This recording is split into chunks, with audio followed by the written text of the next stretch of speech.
Good evening, everyone. Welcome to Sebring. We are getting ready for the USRA 2.5 hours of Sebring here. It's been a long road for this series to get off the ground, but now we are finally getting underway day or nighttime into morning, rather, here tonight. I am Anthony McCurry, joined by Warren Keith. Warren, it's been a long road for you guys, but now we're finally getting underway with the American Le Mans Series. Yeah, it's wonderful to finally have the cars on track, and it looks awesome, doesn't it? To finally have these cars on track. We got the brand new Dallara showcasing the field. We also have the brand new Corvette showcasing the GTE field. So it's going to be an exciting race and a good field to start off the season. Indeed, it is. We have a lot of cars running here tonight. We have, I believe, 16 that put down a fast lap in to get qualified as the grid rolls away.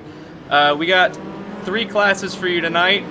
We have the P1s, the GTEs, and the GT3s. Those will be your three classes that make up the field tonight. And Dan Neese is actually going to be the pole sitter for the P2s. Warren, it's 2.5 hours.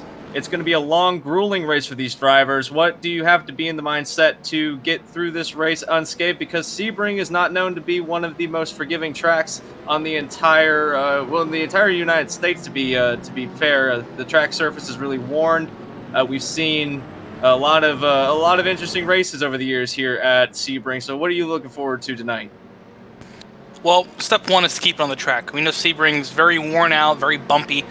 And, just keep it on track, you should be pretty good. The second part is watch out for the faster classes. We have the LMP2 car, which is quicker than the HPD. So for these GT drivers, it will actually be quicker to let them by on straightaways and into braking zones to keep them good. And also, keep in mind the classes. We have P2, GTE, and GT3 making up today's race. And it's better to not forget what class is ahead of you than, catching up and then realizing it's a GTE and having to go through the corner side by side. Yeah, there's a big speed difference between the GTEs and the GT3s, even though they are considered Grand Touring. The GTEs very much works factory cars. They don't have a lot of the assists that sometimes the GT3s have. Also, their power output is much greater. The GT3 is very much a gentleman's league series where they run. You can run assists in those cars. They have things like TC and ABS. Those are optional. You don't have to run them, but for some of the more inexperienced drivers, those are a good option for them to have. We also the P2s, the LMP2s are going to be extremely fast. They are going to have to work their way around traffic here tonight as we go from early morning into a little less than early morning, as we are going from darkness into daylight in this race, something that we don't normally see in American Le Mans series or a lot of sports car series, to be fair. But Warren, with the fact that we're going from day to night, do you think that these drivers are going to have their cars set up for the day run? Because you said earlier in the night when we were talking earlier that we're going to have at least about 30 to 40 minutes worth of darkness, and then we'll be into daylight, and the track temps are going to go up. The track temps, or the track conditions rather, are going to change throughout the course of the evening. What are we going to expect to see there? Yeah, so what's going to happen is you're going to really want to set your car up for the daytime. The nighttime, you're going to be actually better off just leaving it set up for the day, because it's going to get better as the day goes on, and you'll be really quick at night. So better to set it up for the day and just pray and hope that you really have a good night run, as it's about 30 minutes of night. We are getting them set up on our we call this the backstretch. It's the final run down into the final corner. There's going to be about a 1.5 second gap between these two classes that'll get them under, or these three classes rather, that'll get them underway. I believe the GTs all start together, so the prototypes will take off first. We're going to set them underway just in a few seconds. With you here on FRN Sound and Vision, we're green here at Sebring, and Dan Neese gets us underway for 2 hours and 30 minutes here at Sebring. Yeah, and wasting no time, gets out to a nice, good gap over second place. And, that's what we see in the P2s, is that they get to control the start, but they also get to get a little bit of a gap and race themselves instead of dealing with GT cars. But we do have one P2 car that started in the back, and that's Samuel Frazier. He missed qualifying, so he got an EOL there. Oh, as an Arago's Justin Erb in front of the field. Really, that might be our first full course yellow of the night. Herb got up onto the nose of one of the other cars. I believe that was Kevin Hurley that he made contact with. We have local yellows in that sector. No full course yellow. He's going to get that car back underway. That car went for a bit of a ride. Looks like that we're still green. No, we're under full course. We're under yellow. Yeah, he got spun right in front of the field and, collected a couple cars with him. So it's better they throw the full course yellow there and get everyone settled back up and restacked. Right at the beginning of the race, we were entering what was going to be the second sector. That was coming out of, I believe that was turn number 5, that was going to have that incident in. And we're going to quickly take a look and see what happened to put us under yellow so early on in our first full course yellow of the evening. And it looked like that was just a matter of racing too hard and not really knowing exactly where your fellow competitors were on the racetrack. Yeah, and it's like we said earlier, is that these cars, you have it set up for the daytime, so it's going to be tough to get it going at night. And it looks like Justin just got loose and spun it out. We're gonna get to where we can see it. It looks like that he might have just lost it on his own. We're gonna find out in moments time. We're gonna go to a live look here and see what we've got going on. As you see, it froze right there. We get going. And yeah, he just lost it. He kind of tried to get in there and he looped it around. He actually got up on the nose of the 88 machine there, and we kind of lifted him off the racing surface. But the full course yellow is out. The safety car, everyone is going to be behind that car, and that's basically all there was to that. Was a self spin. The cold tires, cold conditions at the moment, and didn't quite get those tires warmed up enough on the pacing laps, and we are. Like I said, we are under a full course yellow and more, and that was a bit of an early full course yellow. I didn't expect to see one quite that early on in the race. Yeah, and that's something I hope these drivers get in their mind, is that these cars are going to be loose on this initial run, and you're gonna, like I said, you're set up for the day. I can't stress that enough. You're set up for the day in this series, so starting at night it's going to be interesting. And right now it's just catching a couple drivers out. But the GT class actually did a great job avoiding that spun P2 car. And that's attributed to why we start these cars about a second and a half apart, because if the P2s have a bit of an issue, they can actually verify what's going on in the track before they run over them. We're going to get to your GT leaders. We didn't get a chance to show you who was actually qualified first for the GT divisions. Dan Neese is leading in LMP2 at the moment, and then running first right now in the GTEs, that would be James Sisko. He's in the 5 machine. That would be the Corvette C8R. There are 2 entered in this race. And then there's a Porsche 911 RSR and a Ford GT that makes up that. The Frazier, although, is running back. He's not. He's actually a prototype. My bad. But there's actually 2 911s in this field. That would be Vallejo's and the 28. And then your leader in the 11 or in the 335. That is your GTE or GT3 leader. That's Jordan Malcolm running in the AMG. We will let you in a little bit of series information. The cars that are making up the GT3 category are AMG GT3s and the Audi R8s. Those are making up your GT3s, and in GTE, they can basically, I think they can choose any car they want to. Correct me if I'm wrong. Yeah, they can choose any car they want to besides the Ferrari. We had to make well, unfortunately, with the Corvette coming out, we had to make a sacrifice, and a lot of drivers wanted to race everything but the Ferrari. So the only car out of GT right now is the Ferrari, but you can run the Ford, the Porsche, the BMW, or the new Corvette. That new Corvette has been very fast in recent races that we've seen it in, and I understand why a lot of drivers chose that car over some of the other options that you have, and as we see, one of them is leading at the moment in GTE, and we're under our full course yellow. Also, if you're not familiar with the way that endurance racing works or GT series works, that we have a timed race instead of a distance race, meaning that once time runs out, whatever lap the leader is on, that is the end of the race. So full course yellows, time keeps winding down. Does not matter at all with the amount of laps you run. It's just whether or not you can get to the end of the race. And We're gonna go around one more time with these cars, and Warren, we've gotten into a bit of a weird situation where we were expecting to see some battles, but we haven't quite seen those yet. But we do see some cars on pit road, specifically the cars that were involved, and one of the GTs back there, I believe that's one of the GT3s, is coming down. Surprised to see that GT3 come down so early. Well, Race Control did say that pits are closed unless for damage repair only, so these are the drivers who must have picked up a little bit of damage along the way on that incident. So we'll see exactly how that fixes them, but since they did pit, they're probably starting the back. And yeah, we'll just restack them and go here on this next lap. That would be Josh Patterson. That is the 2 car. That is a Audi R8 who has had to make a pit stop for damage, and it looks like that they're gonna yield well back to the end of the field. And Justin, I don't know if he had significant damage. He did get launched off the nose of the 74, I believe that was who got up underneath him. So there's probably some pretty significant damage to the skid plate, and some of the suspension might be knocked out of whack. So we don't know really how fast he's going to be later on in the race. We're about ready to set them up, though, as the skies are getting a bit clearer out here in Florida. It's actually starting to get a little bit of daytime. That way the track conditions are going to change significantly once we get into those daytime hours. And so, Warren, we're about ready to set them back under green. What are you going to expect from this restart here?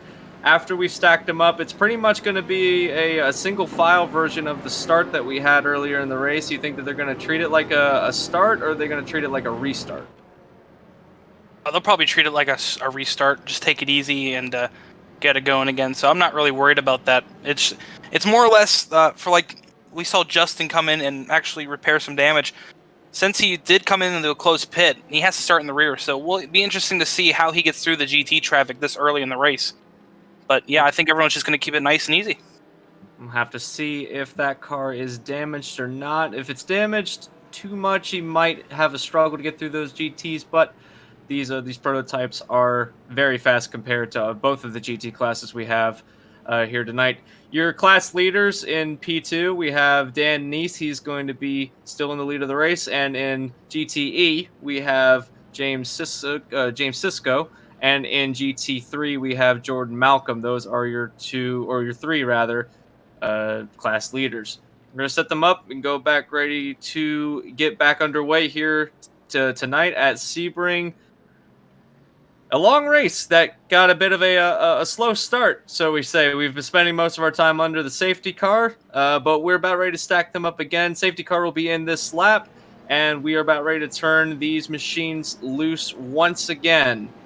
And we will be looking at about 2 hours and 21, we'll call it 20 and a half minutes by the time they get to the start-finish line. And still a long way to go in this race, and that's kind of the thing you have to think about in endurance races, is it's very early on. This race could look drastically different by the end of it.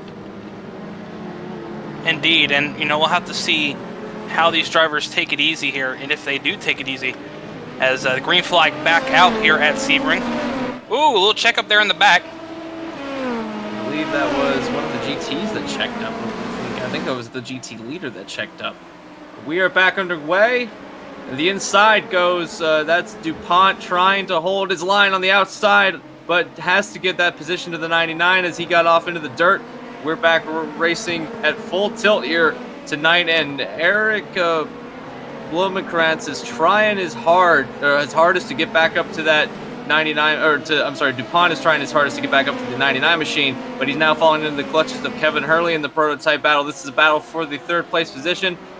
Is he going to take a dive bomb into 6th? He's not going to. So we are going to continue to run as we are. Back in GT, James Sisko is leading the way in GTE, as he's got not really a hornet's nest of cars, but he's got the other Corvette right behind him. That's Tyler Langenberg, who is, I don't know if they're teammates in this league, but they are definitely the only 2 Corvettes in the field. So you think that they might be teaming up to try to not run over each other throughout the course of this one. Yeah, maybe. And you do know that, these Corvettes, they're the newest GT car, so it's still new when you think about just how much, data you have for these cars. Some of these other drivers decided to take the Porsche and the Ford because there is a bunch of data out there for him. So it's impressive right now. We're seeing these two Corvettes out ahead of the Porsche and the Ford GT. They are running very quickly. In fact, they're kind of scampering away from the third place car in GTE. That would be Adam Harrington, who is running in the 911 RSR. He's got Shane Loveridge right behind him, and right behind that you have Justin Erb, who was the one that spun around that first the first full course yellow we had. He's actually getting around. He's actually cleared all the GT3s. Now going to work on the GTEs as they get a little bit checked up to the final turn, but he's going to get around nice and easy, and he's going to set his sights on the back end of the prototype field. GT3, Jordan Malcolm with a comfortable lead, running in front of Josh Ansness, and they are kind of gapping themselves a little bit, not really trying to get involved too heavily in what they're doing, but a long way to go. We have just about 2 hours, 18 minutes time before the end of this one, and we're getting settled into a nice little run. Nice has pulled away from Hurley. He's opened it up about a 6.5 second, almost 7 second gap on that 21 machine. Yeah, and we do know in the official series, the 6 hours of Sebring was today. So, and I do believe some of these drivers just got done with that before they jumped in here. So make that almost 9 hours of Sebring today for some of these drivers. And Dan has really just opened up a nice little gap, hasn't he? He's really just started to put his head down and check out. Yeah, he has not looked back after the start of the race. It's kind of scary how big of a lead he's gotten, quite frankly. If he keeps this run up, he's going to have a massive gap by the end of this one if we go green all the way to the end. But Hurley has not gotten that. You mentioned that we had the 6 hours of Sebring earlier in the race, and yeah, 9 hours. And the full race is 12 hours, but if you didn't have a co-driver for the 6 hours, that's a lot of racing you've done today. And jumping in for this one it's gonna, I don't know, you kind of almost think that maybe you're a little bit better on the on how the track operates if you bring the car that you had in that race over to this one, and you can kind of feel the track a little bit easier. Yeah, and not to mention with 2.5 hours on the racetrack, that's basically what minimum drive time for the 6 hour. So this is about what you're going to race in a whole 6 hour race if you're doing a 3-driver team. So these drivers, even though 2.5 hours doesn't seem like a lot, it's a long time in the car straight through. And we'll see if fatigue and mental fatigue is going to be an issue there. It is a long time, especially with how brutal this track is. It's not one of the easier tracks on the entire the North America. As we mentioned earlier, this track, it's an old surface. They have no intention of ever repaving the surface because it's just so iconic. Everyone knows Sebring because of the way the track drives, and it's always a thrill to watch these cars go around. But Warren, we're gonna let you weigh in a little bit on the formation of this league. I know that this has been kind of a project that you've taken to heart and got this league going, and it's finally come to fruition as we're seeing a pretty successful one so far. I know it's very early in the race, but so far everyone's been running nicely. We have a full field of 20 cars that took the green flag. Are you impressed with how everything's gone so far? And why don't you weigh in on what had to happen to get this league off the ground? For one, it's fantastic to see your pride and joy out on a track and really doing a good job. All these drivers, most of the league are drivers I've raced with before, and I asked them, hey, do you want to come over here and race in a league we're building? And they're like, sure. So what we did was we basically filled the spot that I found on iRacing that really hasn't been filled yet, is a strictly North American version of the ILMS. Just strictly fill it. We don't have P1s, but you don't need to have P1s to have a good race. So, fill it up, do it when you can, and have a good race. And the thing is, it's free. This is a free league to join. Doesn't charge any money to come in here, and it's good for new drivers to get a name out, and that's what this league's about. Indeed, it is. And you mentioned that we don't have any P1s. P1 racing, and there are a couple P1s you can choose on the platform, but I've always felt that P2 racing is a little bit better because all the cars are some way, shape, or form almost on the same level playing field, especially here tonight because they're all the Dellaras, and they all have the same engine inside. So it really does come down to how well your setup is and how well the driver is on his skill set. And we've been seeing a shift in sports car racing recently. We're now in the we're about ready to introduce a new class into the realm of sports cars, the hypercar class, I should say. But P2 racing is not going away. They're actually making a step up to be the P1 division when the hypercars get into full swing. So pretty soon this is going to be one of the top tier forms of motorsport that you can get into, and we're seeing a showcase tonight as they're running very well. Like we said, that Dan Neese has just checked out from the whole field. He's gotten a long way back to second place. He's pulled out a 13 almost 14-second gap, but P2 Racing is still very strong, will be relabeled P1 very shortly, as soon as maybe mid-2021, I believe that's when the new hypercar class is coming in. But Dan Neese still pulling out a big lead, and Warren, we've gotten into that period where everyone's just trying to find their place in and trying to get going, and so far everyone's trying to find their way in line and get going where they need to be running. Some drivers hanging back. You think that's by strategy, or do you think they're gonna try to get up to the front of the field as quickly as possible? Because that lead in the P1 class at least is gigantic. It's gigantic for now, Anthony. You still got to think he's in clean racetrack. There's a car around. That's DuPont that went off the track. He's actually bended, I think, and he's actually gotten off the server. DuPont, the 88, has had a major off, and we don't know where he is running on the racetrack at the moment. Man, sorry to cut you off, but that was sudden. Yes, it was, and I mean he hit that grass and it just snapped on him, didn't it? It just snapped. He got onto the rumble strip, it looked like, and I don't think he ever touched the grass, and then he just looped it around, and I think he hit the tire barrier a ton, or that he lagged out, and then his car kind of went off in that. But man, we're gonna go back and look at that. I think we can get a replay of it, but continuing what you're saying, Warren, I'm sorry to cut you off. Yeah, no, that's fine. And like I said, he has his own big gap because he's in clean air. He's in clean racetrack. He hasn't hit the back of the field yet. He hasn't hit the other classes, and that could slow him down. I mean, he only has a 17-second lead, and you think that's a lot, but at Sebring and the prototypes, it's not a lot if he gets stuck behind a couple GT cars in a row. That is true, and a big lead for now. And then when he, like you said, gets into the traffic, he's going to have a bit of a time trying to deal with them. And we've actually found what happened. We're going to get that up for you at the moment. This is the 88. We're going to follow him from this far back because it started out there. He got a little bit off the circuit going through turn 1, just launched it off the track. And then after that, it looked like he disconnected from the session. So I don't know if he just knew he wasn't going to save it or if that was a server issue, but that is what happened to the 88 car. It's put him out of contention. He hasn't come back on the racetrack since then. So I don't know if he's coming back or if that was a combination of lag that happened, or if that was just, I don't know. I don't know what that looked like to me. Yeah, and then that's something that we don't know. We're going to find out after the race what happened there. But yeah, it's just interesting that it was that quick of a snap. And with these P2 cars, Anthony, you've seen it before with me. These P2 cars, you barely get off. And I mean, it's going to snap on you like nothing we've ever really seen on iRacing. HPD, you could say that if it snaps on you bad enough, you're not saving it.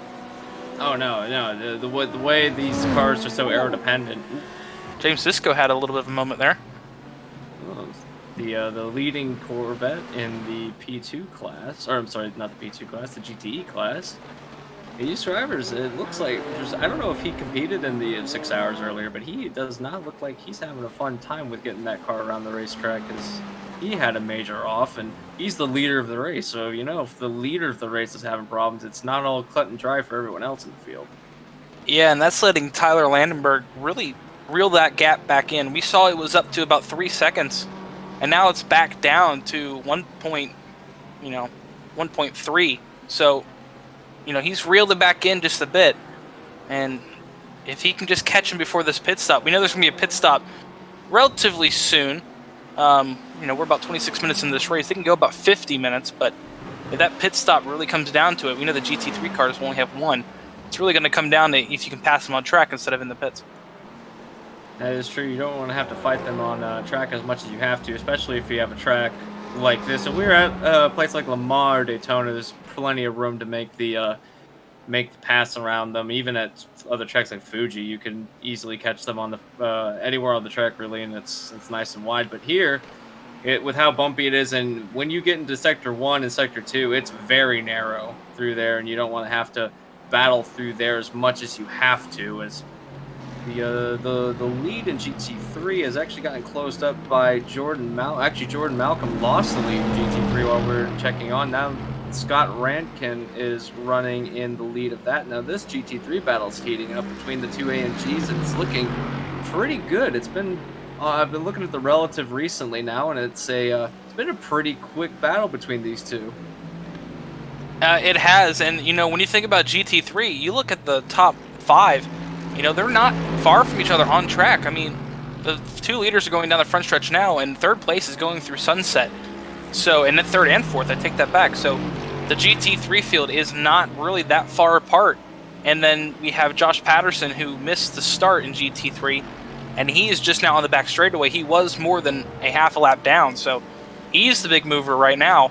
And if he can just keep the pace up and catch this front of the field, we might have about a 5-car battle for GT3 by the end of the race. Jordan Malcolm got off track out of the final turn. He's actually gotten caught by the P1 leader, Dan Neese, who's actually going around him on the racetrack now, and there he goes by. And that team has been a lot of these teams. I don't know if they've had some time to prepare for this league, and I don't know exactly who are teammates here, who's looking to maybe find a partner to run with and maybe get on the racetrack with. But the F14 team, they are rocketed away, and we were wondering how they were going to do through traffic, and so far it looks like he's handling it pretty well. He hasn't really lost anything to the second place. He's actually pulled out about a 30 or 24-second lead, so we'll have to see how that continues to go. Yeah, and then I'm looking at the relatives. I think the 48 car might have had a moment. He dropped off the relative time, and oh yeah, big damage to the 48 car. Josh Ans, he's really got some problems on that Audi. That Red Bull 48 Audi, so big moment somewhere on the first sector for that Audi, but right now he's got a lot of rear end damage and trying to make it back to the pits. That does not look very healthy for that car. It looks like he might have spun and backed into one of the walls around here. It doesn't look like there's any damage on the front of that Audi, but that is definitely not a very healthy looking one, I should say, as he's trying to get back to pit road. Like you mentioned, he's actually fallen into the clutches of all the prototype drivers trying to navigate their way around him, and the 35 almost had a bit of a checkup trying to get through, and that's going to slow down Frazier quite a bit as he's trying to catch up to the back end of Herb, who is actually, despite that incident as I just cut to him, that Acura went off onto the dirt. So that Acura team needs to get... I don't know if there's anything wrong with this 23, or they're trying to see what they can do, but he was trying to get around an Audi, I think, and that car is not looking in a very good way as he's weaving, trying to get some heat in those tires. As the sun rises here at Sebring, we're getting into the daytime hours, and once we get into daytime, as we mentioned earlier, the track conditions change, but also the way that you drive changes, because the sun's rising right in the driver's faces going into turn number 1, and they're going to be looking straight at it, so going to be careful of hitting your points through there. And Mr. Herb is making a pretty good time on this field. That car, despite him having that incident earlier, doesn't seem to have slowed him down any at all. Yeah, and you got to remember, he also started shotgun on the field on that restart, Anthony. So the fact he's only 49 seconds behind the leader, Dan Neese, is a testament to how quickly and how swiftly he was able to get through that traffic and keep within touching distance, relatively, when you think about a whole field, of that leader. And when you think about the overall track length, yeah, that's absolutely amazing that he's been able to keep up this speed. And we're going to take a look at our track information really quick. The track info right now, the temp is 73 degrees. The track temp is 74. And the wind speed is actually about 10 kilometers, anywhere between 10 and 11 kilometers from the east.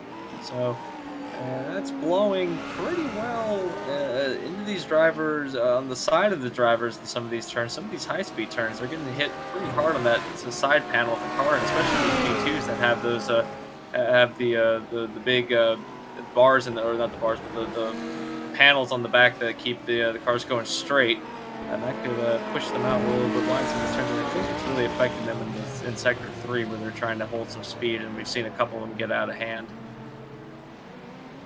Yeah, and the battle for GT3 has, it's not gone away since we've been away. It's come back, and Jordan Malcolm, he's closed the gap back up just a bit on Scott Racken, and we saw him go a little bit wide through Sunset a couple laps ago, but he's rebounded and caught right back up to him, about a second and a half off. And if you're just joining us and you're familiar to oval racing, a second and a half in oval racing seems like a lot. In sports cars, I mean, that's basically on his bumper.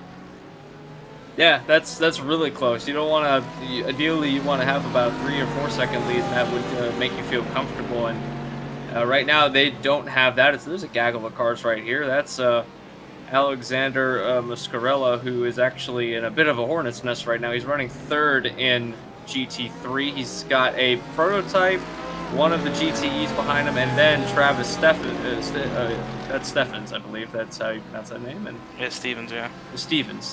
Travis Stevens, who is actually a competitor in the GT3 class. He's also running right close to this field, so good representation of the diversity in this field. There's a lot of car types that these drivers have, and if you are familiar to oval racing, these cars are not alike in any sense of the word.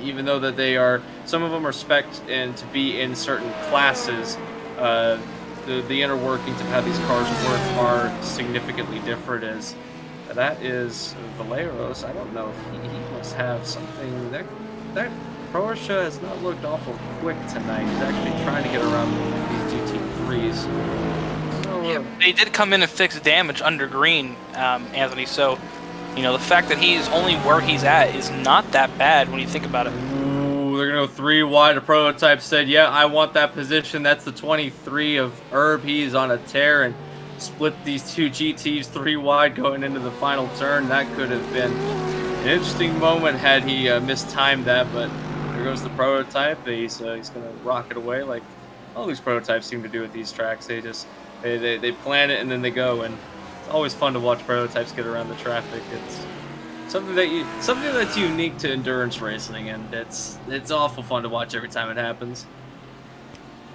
Indeed, and the fact that he was able to make it 3 wide and pass it before the turn. In the drivers' meeting, they were told, if there's a prototype coming up to you, just let off and let him go, because it's probably going to be better for both of you to let that prototype go. And obviously, we saw that he got through the middle of them 3 wide and cleared them before sunset.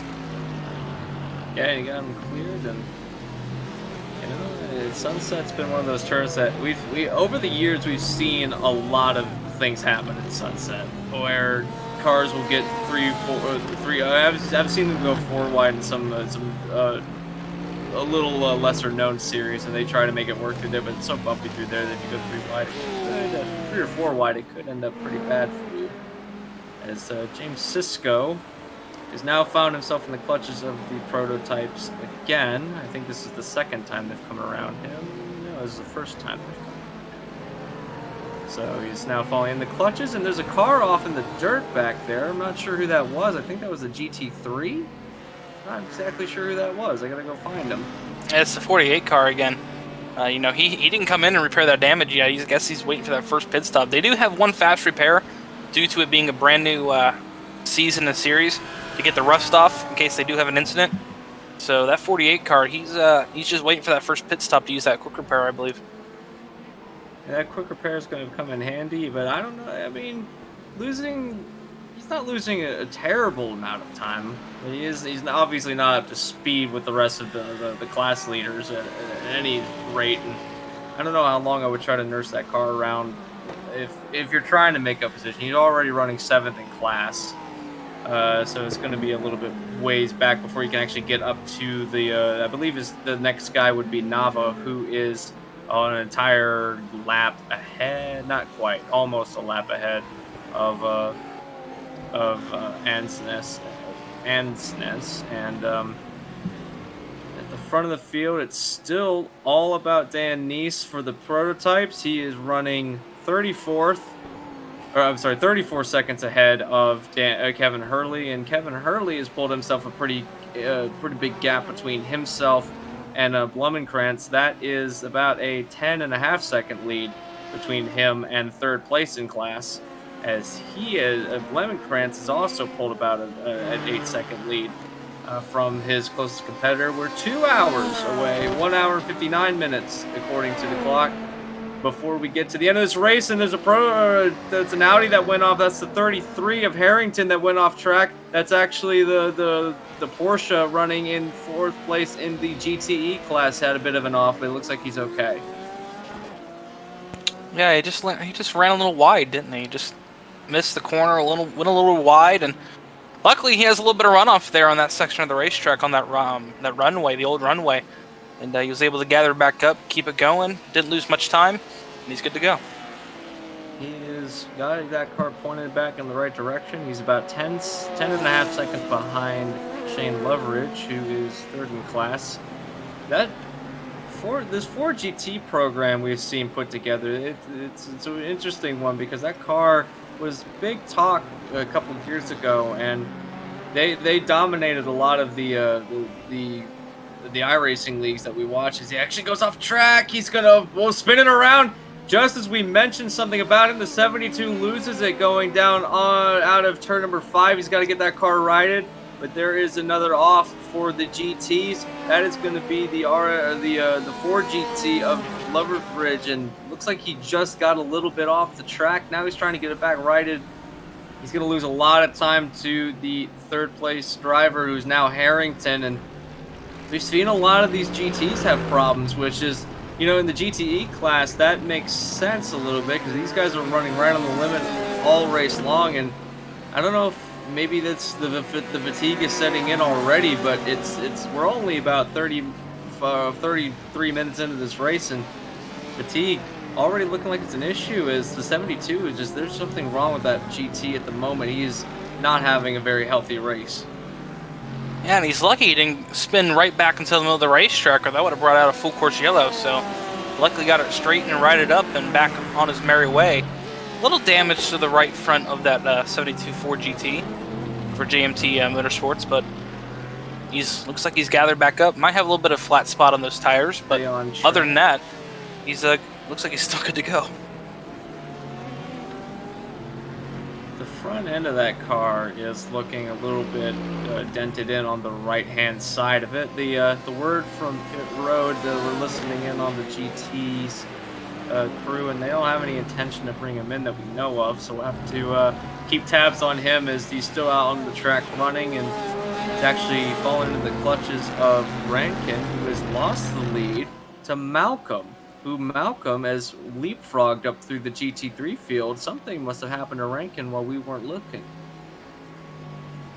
Have to go back and see what that was all about, but Malcolm has pulled a pretty big lead, I might add, against Rankin, who's about 8 seconds ahead now. So there's something that's gone on that we weren't aware of. Now he's got 2 GTEs between him and Rankin, which is going to make him feel better, at least, as he's got also some prototypes that are running between him and himself. The traffic continues to be an issue for some of these prototypes, and I really shouldn't say an issue. The prototypes have been getting around these cars pretty easily. As I say that, one of them behind Malcolm almost goes off into the dirt, flashing the lights telling him to get around, and there goes. That's the 35. That is the Samuel Fraser. That is the I believe that's not. I'm not sure what team that is. I can't tell. Well, we got a word from one of the corners that a couple laps ago, we're on lap 18 right now of the race for the leaders. And lap 13 of the race, Scott Rankin, he actually missed one of the corners and went straight on. Didn't hit anything, but he did lose that time in the lead, so doesn't look much damage on that number 156, and he's back on track and rolling. 156 that's a very nice livery on that 156 car, I might add, and it's mental mistakes that's going to cost you some positions in this race. We want to remind you that we're on the Flatout Racing Network, sound and vision on the Flatout Racing Network, as we've got the the class leaders Dan Neese, James Sisko, and now Jordan Malcolm running respectively in their top classes. We are going to take a quick commercial break. You won't miss a thing. We're going to go FRN side by side, and we will be back to you very shortly. We are 1 hour, 54 minutes away from the end of this race. Don't go anywhere. We'll be right back.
Welcome back to the America Le Mans Series 2.5 hours of Sebring. We are about an hour and 50 minutes away from the end of this race, and we're on board with one of the prototypes that you just saw right there. I believe that was the 88 spinning it around again. That wasn't the 88. That was the car that we saw earlier. The Audi having another issue. He's actually spinned it off the track, and that was the 48 of Anson, who has now gotten back on the track. I think he's actually gone in to repair his damage, but he had another spin. Yeah, and it looks like he's good to go. It looks like he got away with damage on that one again. So, lucky breaks for the 48 when you think about how many times he's looped it tonight. And, you know, some of these drivers told us before the race, they're out here just to make laps. Get used to the car, get used to the series and how we run it. And right now, I believe Josh is one of those drivers. Yeah, I think he was coming out of the pits when that happened too, and that would make sense why he doesn't have any damage. No, he's actually made a lap. So we're gonna quickly take a look at this because this is interesting. As we're loading it in now, as you can see here, and just like coming through turn one, it looks like he didn't quite gauge how fast he could carry it on cold tires, and I think that was on his out lap. He has come down pit road for some repair damage, and that was the spin that happened for the 48 car, but he's got it pointed in the right way, and no damage, which is even more important considering he just came in to repair his damage, so that car will be back up to speed, and he's gotten away with that one. I would say that could have been much worse than it was. Indeed, and just like an oval racing, Anthony, every point counts, correct? Well, look at second, third, and fourth in prototype. They're not far away from each other. They've started closing each other back down. When you think about on track and where they are compared to each other, remember we said Justin started the back of the restart field about 40 minutes ago. Now he's about 12 seconds back from Eric, and Eric is about 8 seconds back from Kevin. So those second, third, and fourth drivers, since this race went green, they're starting to close back up to each other. Yeah, the gap between Hurley and Blumenkrantz is, like you said, closing at 7.4 at the moment, and that's pretty big in sports car racing. And yeah, every point counts. It's a long season, as we've discussed earlier on, and this being the first race of the season, I believe most of these races that you said are going to be 2.5 hours. Correct me if I'm wrong, but that seems to be the standard for these races. Yeah, some of the longer races are 2.5. Most of the races, though, are going to be an hour and a half in length. So technically, this Daytona, Charlotte, and Road Atlanta are the 2.5 hour races in our schedule. Those make up the. You doing a different league for that, or is it not a different league, but a different series, I should say, because if you haven't, I believe it's WeatherTech, they have the endurance series. Are you calling that something different, or is that just... No, it's just gonna be part of the regular series, and it really shows if you're good at being quick on the hour race, you can really show yourself. But some of these races, it takes determination to win a 2.5 hour race.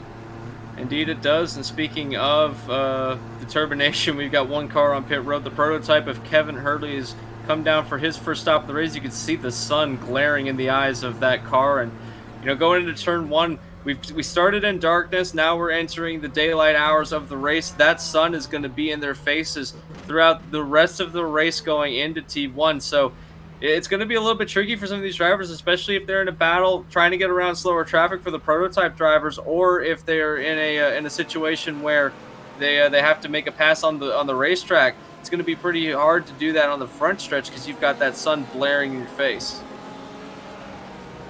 Indeed, and luckily it's just on the front straightaway right now. It's not really blinding anybody, and it'd be worse if this was sunset, and faithful to the name, if the sun was in your eyes going into sunset, I think you'd much rather have it going into 1 than turn 17. What about you?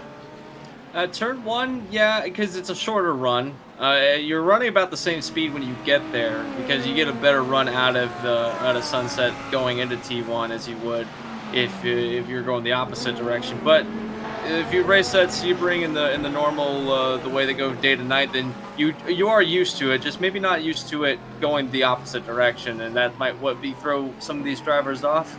But I don't think it'll be too big of an issue though for these guys. These guys seem like they've got it pretty under wraps. As the leader in GTE has pulled a gap to the second Corvette, but that 91 hasn't gone away. He's actually still running within about 5 seconds, which, if something happens to Cisco, then that would mean that lead of the GTE class could close up pretty quickly here when we get later on in the race. Indeed it will, and all this goes out the window if we get a full course yellow sometime in this race. So, the fact that you build out a huge lead now is great, but if we get a full course yellow, it's something that most, sports Hurleys don't do, or full course yellows, but this one does. That could have just raced any gap you had, and we have to try to build it up again. Speaking of gaps, another car on pit road, that would be the 99. The 35 also came down for a stop, finishing his stop. He's coming back onto the racetrack as we speak, so more of the prototype drivers coming down pit road. They'll have to make at least another stop in this race, possibly even 2 stops to go for these drivers, and I believe the GTs can make it on...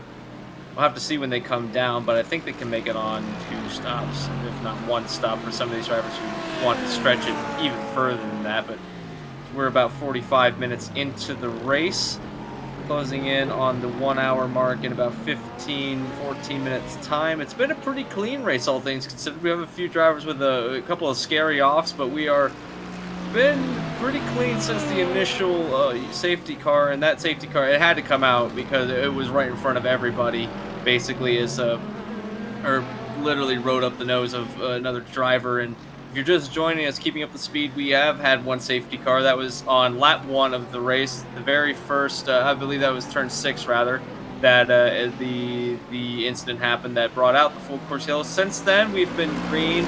We are an hour and 43 minutes, about an hour and 44 minutes away from the end of the race. We are about 46 minutes into the race. The leader is Dan Neese in P2. James Sisko in GTE is your leader, and GT3, Jordan Malcolm is still leading the way. He's gotten his buffer up to about 6.5 seconds, we'll call it, as he's trying to keep that Mercedes AMG out in front. I'm Anthony McCurry, and joining with me is Warren. Actually, this is kind of awkward to have on stream. I never got your last name from you. Warren Keith, Anthony? Warren Come Keith, on. yeah. I know Come like on. I know like 3 Warrens, and I was like, oh, this is Keith, or is this the other one?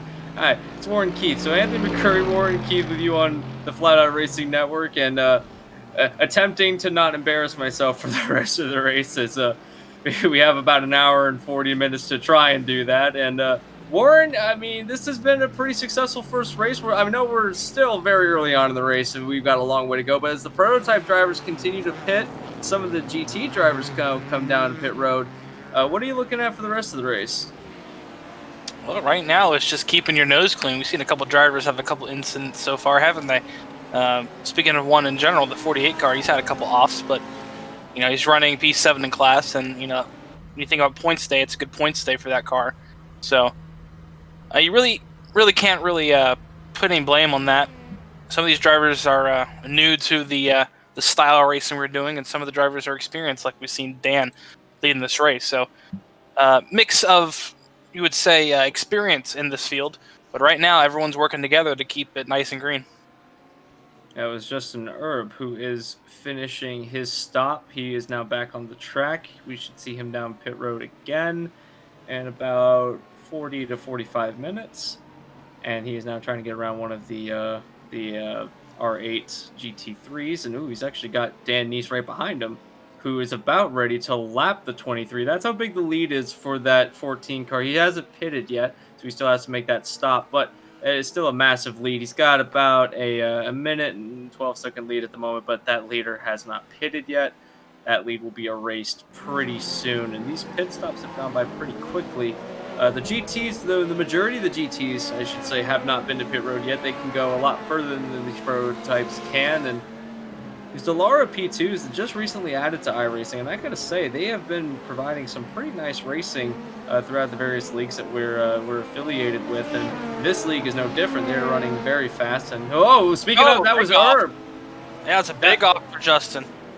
That's cold tires. He bends it around, and that was right in front of the prototype leader. That's the second incident that 23 Acura team has had. He's got to get it back on the field. He does. Man, they got to think. He's pushing a little bit too hard on cold ones.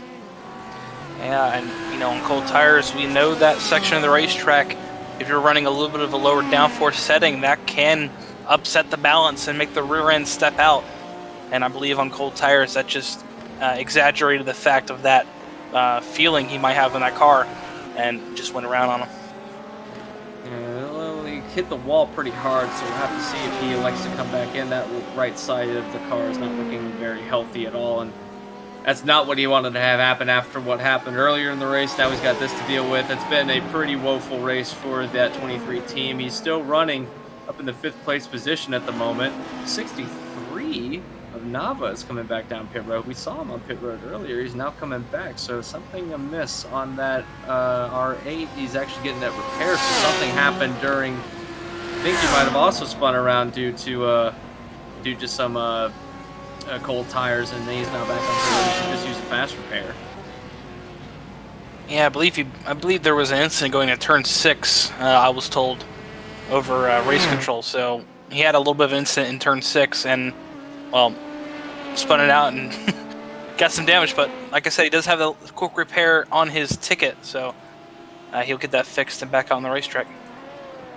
He's a little bit far away from all these other drivers. He's actually running last place in the GT3 class, and it's not where he wants to find himself, as we're actually looking at the 74, who's just had a major off down in going towards the run down into the run to sunset, and he's had a major off around, I believe that's turn 11 that he's had that in, and nosed it into the tire barrier. He's got it back going again, but another off for these drivers. Yeah, but he got lucky on that one, I believe. It doesn't look like much damage compared to what Justin had to face, so I think Chris might have gotten away with that one. And, well, he's back rolling on the racetrack, but doesn't look like much nose damage on that 74. That 74 car got away with it, as you said, and Proger's been running pretty far back from all these drivers. He's running 4th at the moment. He's got he's about 29 seconds away from Hurley, who I don't know if is pitted or not. I don't think he has pitted. He has pitted, so the only one that hasn't pitted is the leader, which is Dan Neese. Still has to come in and make his first stop. He's been able to stretch this pretty far compared to the rest of the prototype drivers. He's pitted. He's got one pit on his name. Oh, he has pitted. Never mind. So he's got that big of a lead. That is running then. Yeah, that is on track. So Dan Neese has opened up quite a sizable 1 minute 15 second gap. But you know, we've seen a couple drivers go off, and if one of them goes off hard enough and bounces on the racetrack, well, Anthony, we might see our second full course yellow, and that minute 15 would just go out the drain. Yeah, minute 15 now, about a minute 22.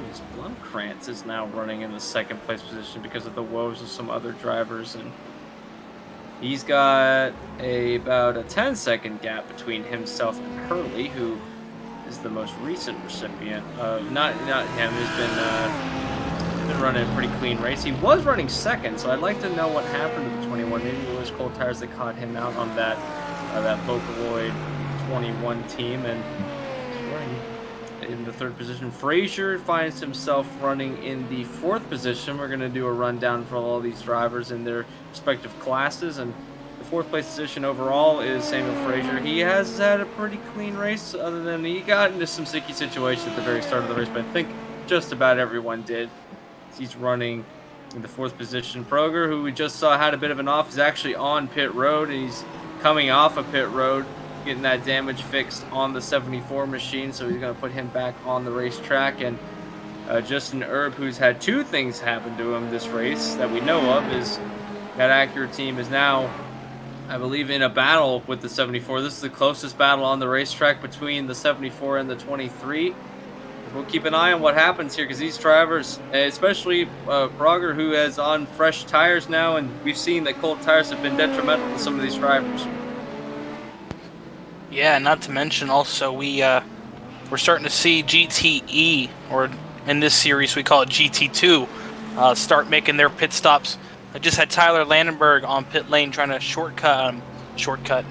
undercut James Sisko. So we'll see if that pays off. That's your 2nd place in GT2 for Tyler, and you know, if he can just get that gap, you know, on this fresh set of tires down from James, we might have a battle in GT2 come midway through this race.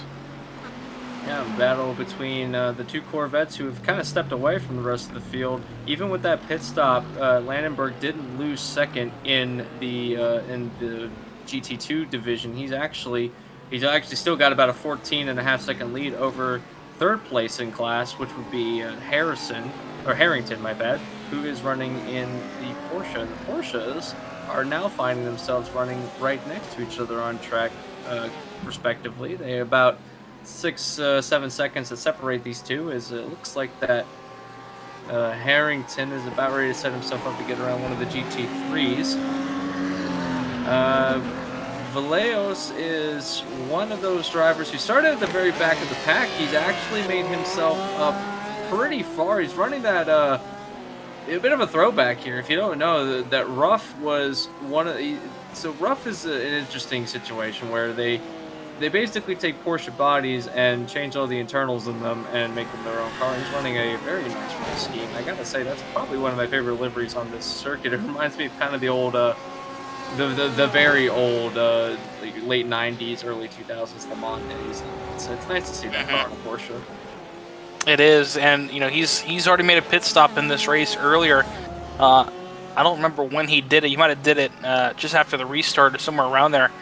But he has a pit stop to his name, so when these drivers make the pit stops, he will not. I don't think he will inherit. No, he won't inherit the lead, but he'll gain spots, and he's already on the back of Adam Harrington without Harrington making that pit stop. So effectively, he'll jump him here on track before he gets the pit stop in, and that's huge when you think about third place in class. Speaking of people in class, the 4GT in class, that would be Leverage, has just now made his stop coming back onto the racetrack after that JMT Performance car comes back on, and he's actually going to find himself behind Valeos, which actually finds himself pretty far back. Something happened to that GT. He's a whole lap down in that class. Something's happened in that GT. We didn't see that. Yeah, I mean, he's had a fast repair. There's nothing visual on the car that we can reference, and might have happened too far back for us to actually go look for.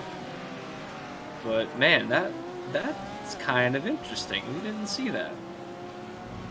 Yeah, and you know he had a little damage earlier. We saw him have an incident earlier in this race, about the 2-hour mark, I believe it was. He had an incident. So, oh no, I'm sorry. He had that restart. That was right. He had an incident on that restart as someone locked up ahead of him. That might have been Valeros, but yeah, he had an incident on the restart, and he damaged that front end, and that might have just cost him enough time on racetrack, just running with that damage, that he might have lost a lap merit on speed, and then lost another one during the pit stop cycle. That might have been the case, and you know, once these cars get some aero damage, especially at this track, it's really hard to recover from that. As the 24 is coming off onto pit road, that's his first stop for Travis Stevens in the AMG car, and one of the other prototypes, that's the 74, is on pit road. That's Chris Proger in the. We saw him come down pit road again. Has he had another off? He might have. That car, we're trying to get an angle so we can see it. I believe that car's had another off. Oh, yeah, the whole front end clip is gone on that car, Anthony. He's had a big off somewhere on this racetrack. So we are definitely going to go try and find this one, because this is pretty big in the prototype class, because he was in a battle with Justin Erb a few laps ago. We have to see what happened to this. That looks really bad. That must have been a really bad off for that car to have that much damage this late in the races. Trying to find what happened. He's been sitting on pit road for quite a long time, if it turns out. Oh, I think he had an incident coming, what is that? Yeah, coming out of Le Mans, which is on this racetrack, turn 16, on lap 26 of his race. So he's had a big off, banging the front end, and now he's coming back to pit road and trying to fix that damage. Yeah, he self-spun coming onto the back straight heading into coming out of Le Mans, and that car has had big front end damage. As you see on the replay, the whole front end has gotten knocked off. I wouldn't put it past that car's got some pretty significant suspension damage as a result of that too. But he did get it going, and thankfully, of all the places that he could have had something happen, it was on that part of the racetrack where he could get back to pit road relatively easily. So that is what has happened to our number 74 car. That's one of the stages of getting into a race where it's one of those. It's a grueling race. It's one of those kind of set yourself in and try to set yourself up for a long run. Because I mean, endurance racing. You and I have been around endurance racing for a long time. It's not easy with these cars. Everyone is. I don't think for the average watcher and for if you're new to endurance racing, the amount of stress that these drivers go through is pretty significant, being as how long the races are, and especially for these drivers, it's mentally on and off the throttle all the time and having to hit your marks perfectly for 2.5 hours. And your average Formula One race is only an hour and a half, so these drivers are effectively going almost double the length of that. And I want to get it from your perspective, Warren. When we get into these races, I mean, how grueling really is it to describe to the viewers? Just what do these drivers go through in a race like this? It's just as I believe Shane has had another off, as we were just talking about that, and off in turn 1, so he's got right end damage again, and he's off again in turn 3, so he's having a bad lap. Shane is, and this feeds into right to what I was going to say. The struggle between this and, let's say, driving, because when you think about 2.5 hours, Anthony, that's not that far off from the length of a full-length NASCAR race, is it? When you think about just standard time. So, mental fatigue starts to kick in about halfway through, and I think we're starting to see that for some of these drivers, that they're just, not coping with the fact that they look up at that monitor and they see an hour and 28 minutes left in this race, and it starts to affect them just a bit. Yeah, and a big thing that sets this apart from NASCAR is that NASCAR on ovals, when you get going into a run, you can kind of get into a bit of a groove, and depending on the track you're at, once you settle in for a long run, and those races run long. I'm not discrediting NASCAR in any sense. It takes a lot out of a driver to do NASCAR. On and off the brakes, you're going from sometimes, at some of these tracks we're going to go to later on, you're going from almost 188, 190 miles an hour down to almost 60 miles an hour, and you have to do that over and over and over and over and over again. And you have to keep your braking zones right. A lot of these cars don't have anti-lock brakes. I know the only ones that would are the GT3s, but for these GT2s and these P2s, they don't have anti-lock brakes, so you have to mentally not lock the tires up. You have to keep your car stable through all these turns. And some of these turns are very fast, like Sunset here, a very fast turn for the prototypes, very bumpy in that place. You have to hold on to your car, and if you got your car set up a little bit off, then it's going to make your race even harder, as that Ford GT of Leverage is not having a very good run right now. No, he's not. And some of these drivers that our history here at the USRA is we came over from console racing, and some of these guys just made the jump over. And I know Shane, he's came over about half a year ago, but he was mostly running oval stuff, so he's trying to make the lunge into road racing and iRacing. And the fact that he hasn't really run it that much, the fact that he's even this far into the race and still relatively clean, is pretty impressive. That is impressive, and it's not an easy league to get into if you're new to it either. And we've seen like a lot of these drivers who get into a league that they're not really too familiar with, and there's a couple of other leagues that I've been a part of that you can tell when somebody's not too familiar with the car setup. They'll try to drive it like another car, and then they'll send it in a little bit too deep and think that you can keep it to stick, and it doesn't quite work out the way you think it will. And we've seen a number of these drivers that have actually shown pretty good maturity for some of these drivers that haven't raced as long as they have been. And car on paper, that's the 337 who's made his first stop of the race. It's actually going to lose the lead now to Josh Patterson, who has made 2 stops and has now overtaken the lead of the race. That car is not looking in a very good way. He's got some severe rear wing damage on that Audi, but he's taken the lead in GT3, even though he's had 2 stops so far. Yeah, and remember, he was the GT3 driver we talked about who missed the start. So he's effectively jumped the field on merit right now. So congratulations to Josh Patterson. He's made his way up, but you got to think eventually that damage is going to catch up to that number 2 Audi and slow him down. But for right now, he's coped with it. He's adapted to how he's driving, and he's posting some pretty good lap times for how old his tires are. Yeah, he is doing really well. He's on about a 27 lap stint at the moment, which is not a short distance by any measure. When he does come down, he is going to lose the lead, but if he's off cycle the way he is, I think that he might benefit from this in some way, although I think that the rest of the GT3 drivers can make it all the way, so we might not see Patterson up towards the lead of the race by the end of this, but he's getting some TV time here, and despite how poorly that car looks, he is handling it very well, as that car does not look like it's had a very happy time here. No, it doesn't, and that's another thing that you really got to think about is the fact that he's able to make the lead happen with that damage. Anthony's, like you said, it's pretty extraordinary that he's able to do this. And saying that he's been in on a 27 lap run, he's only in lap 30 of his race, so he's still going to make his first effectively green flag pit stop as a car around in sunset. I believe that's the 18. That is the 18. He'll get it back going, and we'll have to see if that was any contact or not. Oh, it was! There was contact between the leader of the GTE class. It's Eugene Stanley. We're going to take a look at this take a look at this. That car, actually, we're not going to look at it right now as he spins it into turn 1 right in front of everybody. Everyone's got to get around him.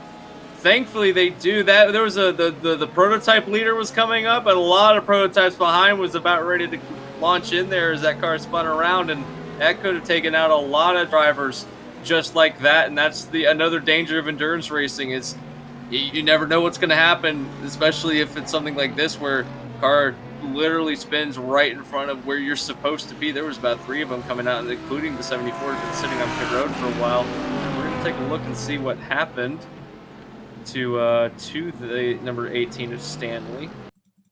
As you said, contact.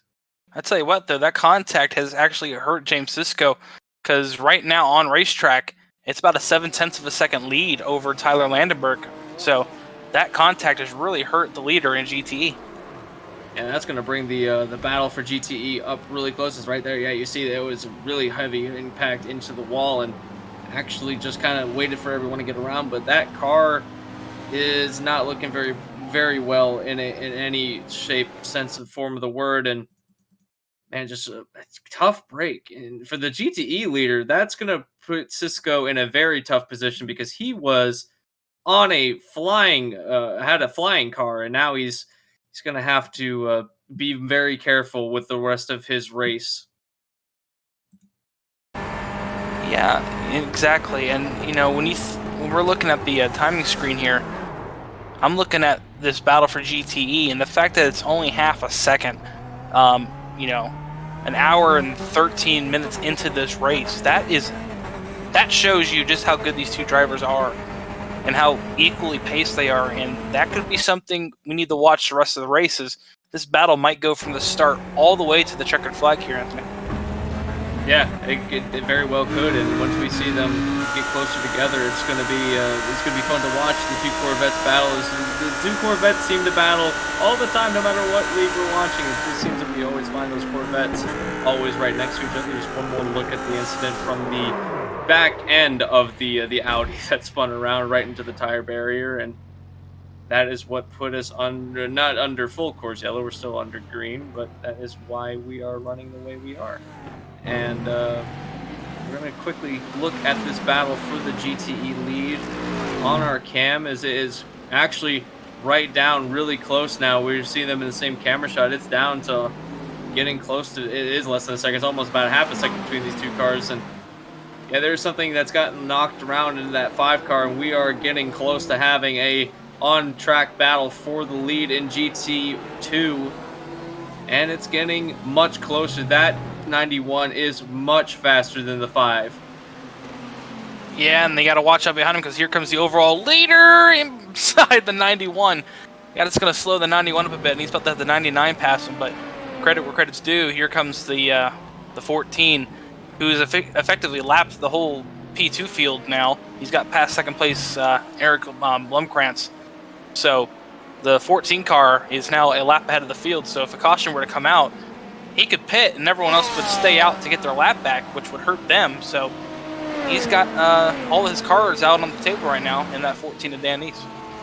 Yeah, he does. He's shown us he's put them on and said, "Yep, it's your move." And he's shown a dominating performance right now. He's, as you said, lapped the entire field. So right now, he could he's got a faster pair still, so he could bin it entirely, get around to pit, and still make it back on the track with the lead. Speaking of binning it, the 99 car loses it out of turn 4. It gets back on the racetrack. That was your second place in prototype, and he had a big enough lead over third place that he could have done that too and gotten away with it. But, yeah.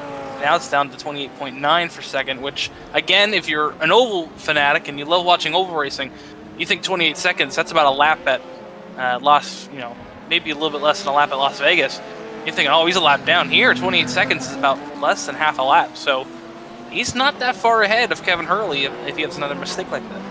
And we've seen a lot of drivers have mistakes today, and you're not safe at all. As we saw that with the spinning Stanley, that it could have had, well, not the spinning Stanley. Oh yeah, also Stanley. He could have taken out a lot of drivers if they didn't get out of the way in time. Also, the second time he spun around in the middle of the turn 1, that he could have had a major off, or a lot of drivers, including the P2 leader, could have had a incident. And speaking of P2s, that P2 that just had a bit of an off, the 99 has caught our 2 GT2 leaders, who are not gone away from each other at all since the incident between Cisco and Stanley. As the 99 goes through, that's Blemmenkrantz, who is oh so happy to see those GTs in his rearview mirror. Speaking of GTs, the battle for the GT2 lead. There goes Landenberg to the inside. He's going to make the crossover, and he's going to take the lead, but Cisco does not want any of it. He's going to take a battle into turn 1. Yeah, it's going to be side by side into turn 1, something we haven't really seen today, but Landberg gets a little bit of a flick there in turn 1 and makes Cisco have to go the long way, but Cisco gets to run off turn 1, into turn 2 they go, and it's still nose to tail as they roll through 2, 3, 4. And that 91 car just showing a bit more pace right now. Probably another pit stop in the cards, I would say, for the GT2 field. So that 5 machine of Cisco will be able to get that damage fixed when he comes back in, but he's going to have to stick with Landberg for that to even be any kind of consolation. Yeah, he had a pretty big lead before this pass happened, before that the contact between him and Stanley got the GT2 battle to be this close, and now we're seeing here where that 91 does look faster, although Cisco does not seem to be losing him. He seems to be content to run with him. I think that what really helped Landenberg is he got a better run out of Le Mans, and he was able to take that momentum down the stretch into Sunset. Right now we're seeing where Cisco is kind of doing the same thing, where he's staying right with him. Now he's going to be on the back end as we come into this tricky left-right section, as the left-right section, I should say, as we this battle between the 2 Corvettes in the field not gone away, and I don't think they're going to go away for a long time.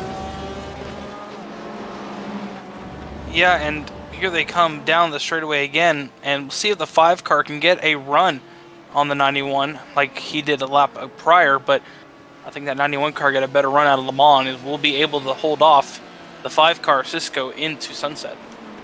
And we're gonna have some prototypes coming up to this battle between the GT2 leaders, and you know, they're seeing blue flags, but you don't want to have to pull over to get away from P2s, because I mean, you're in a battle for the lead. You don't want to have to do that. As there goes one P2 through, and the other one is trying to get his way through. That, I believe, is the 74. We've seen a lot of places on this racetrack, including the grass, and right now running behind the GT2 leaders and not in the grass yet. We will have to keep an eye on that, because he seems to want to start a lawn mowing service here in mid-Florida. And knowing mid-Florida and being here in Sebring, we're not too far away from some of the retirement communities here in Florida. He'd probably make a good business, wouldn't he? Mowing lawns every morning. So. The most high-powered lawnmower you've ever seen. And probably the most expensive lawnmower in existence. But here he goes to the left side of Cisco. Let Cisco go. He knows he's battling for the lead, effectively, right now in GT2, as they're closing in on a lap car. See who that is.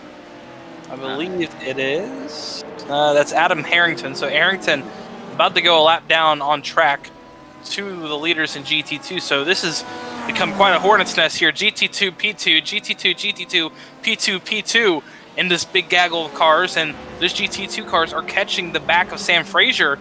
And I bet you they're saying, come on, go. Get around the GT2 ahead of you so we can have our little bit of a battle here. Yeah, Frazier is, you know, he's kind of caught up to this field, and he wants to get up to that the back end of get around these guys so he can get away. And now they are going down the run into Sunset, although he gets a bit of a check Oh, up. Cisco. Cisco's looking. Cisco is there. He's trying to make it work throughout Sunset, but he doesn't quite have the gusto. Now the prototypes have to deal with that Porsche, but this battle for the GT2 lead is still powerful and still very much in it. He's going to go inside Cisco. Oh, man. He gets the run done. Oh, wow. What a pass.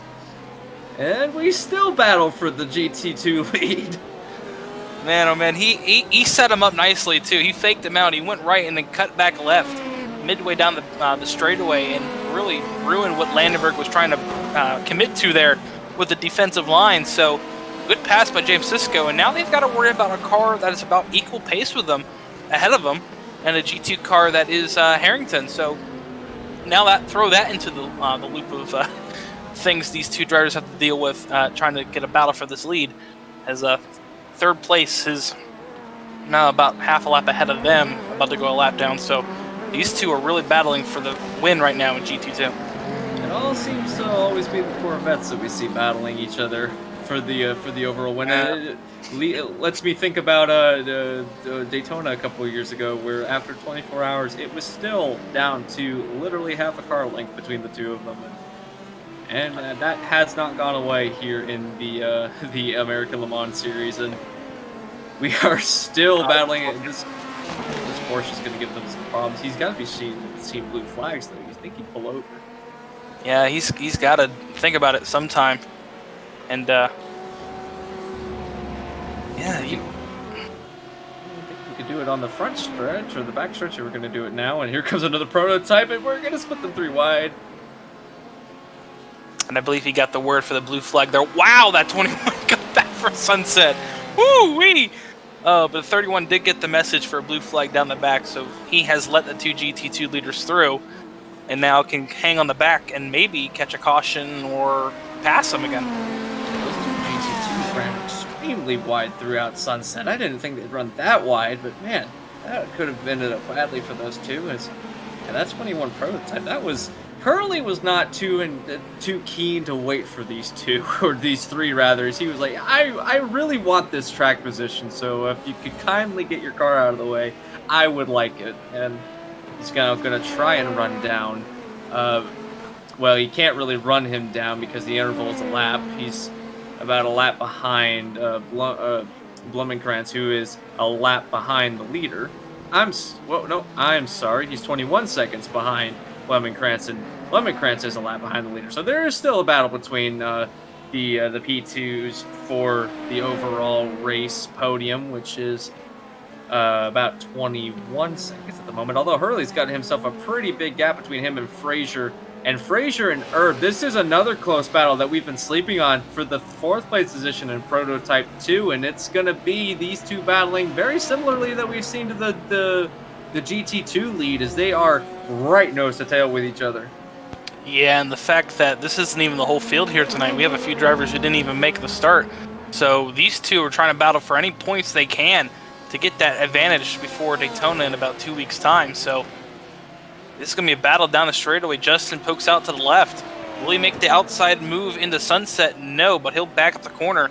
Let the 35 drift in deep and try to cut back off exit and get a run down the front straightaway and try to pass him and set him up into turn 1. Let's see if he can do it. Yeah, Acura looks like it's a fast car, and he's going to try and do it into turn 1. He's going to swing it out really wide. 35 takes a bit of a more defensive line as, whoa, they both go side by side, but give that position to Erb. He's actually made that work pretty phenomenally, I gotta say. And we continue to battle. I don't think that Frazier's too keen on letting him run away with this. No, I don't think he is either. And if he can stick with Justin, this is gonna be a battle we're going to look for as well on track. As I'm just trying to see on the relatives here, just what battles on track that are close. And I don't think it's much on track right now, except for maybe that and the battle for GT2, which is now back in Landenberg's hands. So Cisco had something go on, and it's opened up to now a 3.3 second lead. So Cisco had a big off somewhere in that number 5 Corvette. Cisco's also had to deal with the 28 Porsche of Valeos, who is now conceded the position to him on track. Things are starting to ramp up in this race. We have a big gaggle of cars going down into Le Mans right now, and that includes a lot of the GT3 cars. Speaking of GT3, the leader of that big gaggle is Jordan Malcolm, and he's actually got this is for a battle for position, too. This is between Malcolm and Loveridge. These are running two completely different classes, but still a battle on the racetrack, and here comes a prototype into the mix. Loveridge pulls off to let the prototype go, however. That was Herb, I believe. So this battle happened really close to one we were just watching as Herb goes through. Now Malcolm is going to be back in a battle between him and the GT2 car. Another prototype, that's also Frazier trying to go through these two. And these prototypes have been able to handle this traffic pretty well as the 335 gives the position away to the faster cars. So as soon as we said it, the battle's over. Yeah, it didn't really last long, did it?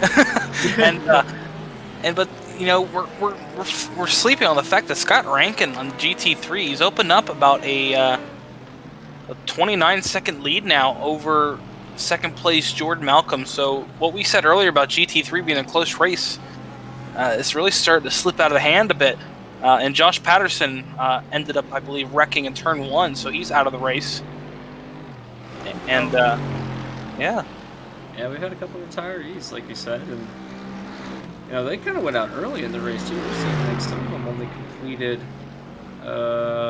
Some of them, like DuPont, went out very early. I think he was one of the ones that was involved in the Herb incident. I think that he might have gotten DuPont was the prototype that snapped out of turn 1 and caught that inside barrier. Yeah, so he went out very early, and Josh Patterson, who was running pretty well, had a bit of an off-track moment and went out of the race. We are still running clean and green. Dan Neese has not looked back. He is your Prototype 2 leader. He is your overall leader. We have about an hour and 7 minutes to go in the race, and we're closing in on the second round. Actually, Dan Neese has already pitted a second time, and Kevin Hurley has pitted a second time. So we're actually in the midst of Prototype 2 pit stops. So we have to keep an eye on them. This could shake up the P2 field a bit. Oh, it definitely could. And if this GT2 field is as stout as it's been today, and for the lead, I don't think we're done with this race for the win in GT2. I think one pit stop and a quick repair for that 5, and he'll be back up there with Tyler in no time. Yeah, the 5 car has definitely had the faster car all race long. We have to remember that car's got some aero damage. You can see in the turns he's struggling a bit, but that car will be back up to pace by the time we get back to the by the time we get back up after the second round of pit stops of the GT2s. We're looking now to see if any of these other prototype drivers are looking to come down pit road anytime soon. The next one that would be on pit road, I think, would be Blumengratz, who has not made his second stop yet, but the leader has made his second stop, and Blumengratz finds himself on the lead lap for the first time in about 50 minutes, which is something to be said.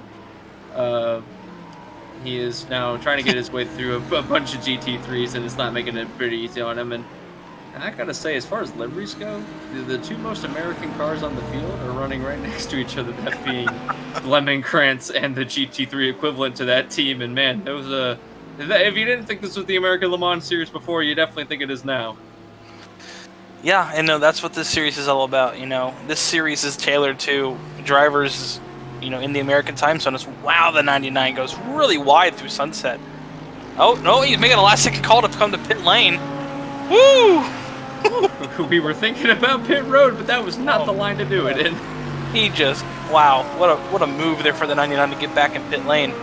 But yeah, this series is tailored for the American time zone, and inadvertently, apparently, it's also tailored for the Australian time zone, because some of the drivers in this field are Australian. So a lot of American and Australian drivers in the field tonight. So really good to see a mix of some drivers we usually don't see here on the Flatout Racing Network, some Australians. Yeah, the Australians get a chance to have a spotlight as you know, a lot of the things that we'd run on FRN don't really cater to the Australian fan base, and I mean, with the success of Marcos Ambrose in the NASCAR Cup Series, he was one of those drivers that, you know, maybe some of the Australians could have had a go with it, but not really the case. Wholesale, there are a few that do, and they are quite loyal to the series, but for others, definitely not. And this is kind of like an all-inclusive thing because in Australia they don't have a ALMS equivalent. As a car just retired. That was Josh Anson or Ansness. Yeah, and that was the 48 car. So the driver we were talking about just trying to make laps calls it quits tonight, parks it on pit lane. So All right, well, that's another retiree from the race. He's going to get points tonight, but not as many as he could have gotten. He was running middle of the pack in the P5. G. Hmm? He was running P5. Yeah, he's running P5. I don't know why he retired the car. There might be something else that we don't know that happened, and that might have forced him to retire the car. But you know, running P5, and he's going to get passed by Nava. He's going to get passed by Stanley, and those are the only two that he can get passed by. So at the very worst, he will finish 7th in class, 16th or 18th overall. As we continue to go through the cycle of stops, we saw Samuel Frazier was just on pit road. He's now come back off pit road as he's now trying to get around the 99, who is he's actually a little bit further than him as the 35 goes off track. So cold tires catching out another driver. He's actually gonna kill one of our caution cones. Well, feel bad for whoever set those up tonight. And I gotta tell you, I'm surprised the caution cones on the braking zones haven't been taken out just yet. So for maybe one cone getting taken out, it's pretty good so far. It's good odds. Yeah, man, if any of you in Las Vegas had any money on how many cones were going to survive and you only had one on the docket, you're looking pretty good right now. If you had that one in that section of the track particularly, then you're doing doubly better. But I'm not sure what the statistics on how many people bet on how many caution cones get hit through a race. It's kind of a I don't know. That must be a niche in the gambling business. Is that 35 of Frazier almost loses it, and he does. He's around. Thankfully, he's all by himself. He's going to get that car righted again. But, man, that was a bit scary. He got a little bit on the curb and sent himself around. And no harm, no foul. He's got himself going back. And he wasn't really in a battle, so nothing really to lose. Yeah, but he's lucky there was no one around him to maybe, because he did spin right in the middle of the racetrack. So he's lucky he didn't have another car around him to be collected in that, because that would have caused one of those dreadful words I don't want to say, full course yellow. But if he got hit, that would have been a full course yellow. So he's lucky he was able to get out and get away without anybody else coming near him. Indeed so. And speaking of drivers who are getting out of the way, the 99 of Lemongrants finds himself on pit road. He's actually down in the 5th position in class now, and that's something I don't think I would have expected. I think this is an unscheduled stop because I think he'd already had a stop already. Yeah, this has to be a unscheduled stop. It has to be, because that 99 car was on pace for a second place finish still. Yeah, he was running very fast. We might, if we get a bit of a lull period where we're not looking at battles going on the track, we might go back and look at what happened. But that car is on pit road and not really rightfully sure why. Yeah, it looks like he spun and just towed it. All right, so that is what happened with that. We are going to go take a look at that, but right now, really quickly, we're going to see if this is a battle brewing, and it's not. Those cars are a couple of laps behind each other. So, yeah, we're going to go quickly take a look and see what happened to that car, the 90, because Lemongrants was running 2nd place, and it just seems a little bit odd that he's now finding himself getting passed by GT3 cars. Yeah, so he really did have a moment there. So, like I said, he spun it out, I believe, in a turn 10, and, he just towed it back to the pit lane. Don't know if that was just something happened to his car and he towed it back, or we don't know, but we'll find out later when I talk to him after the race.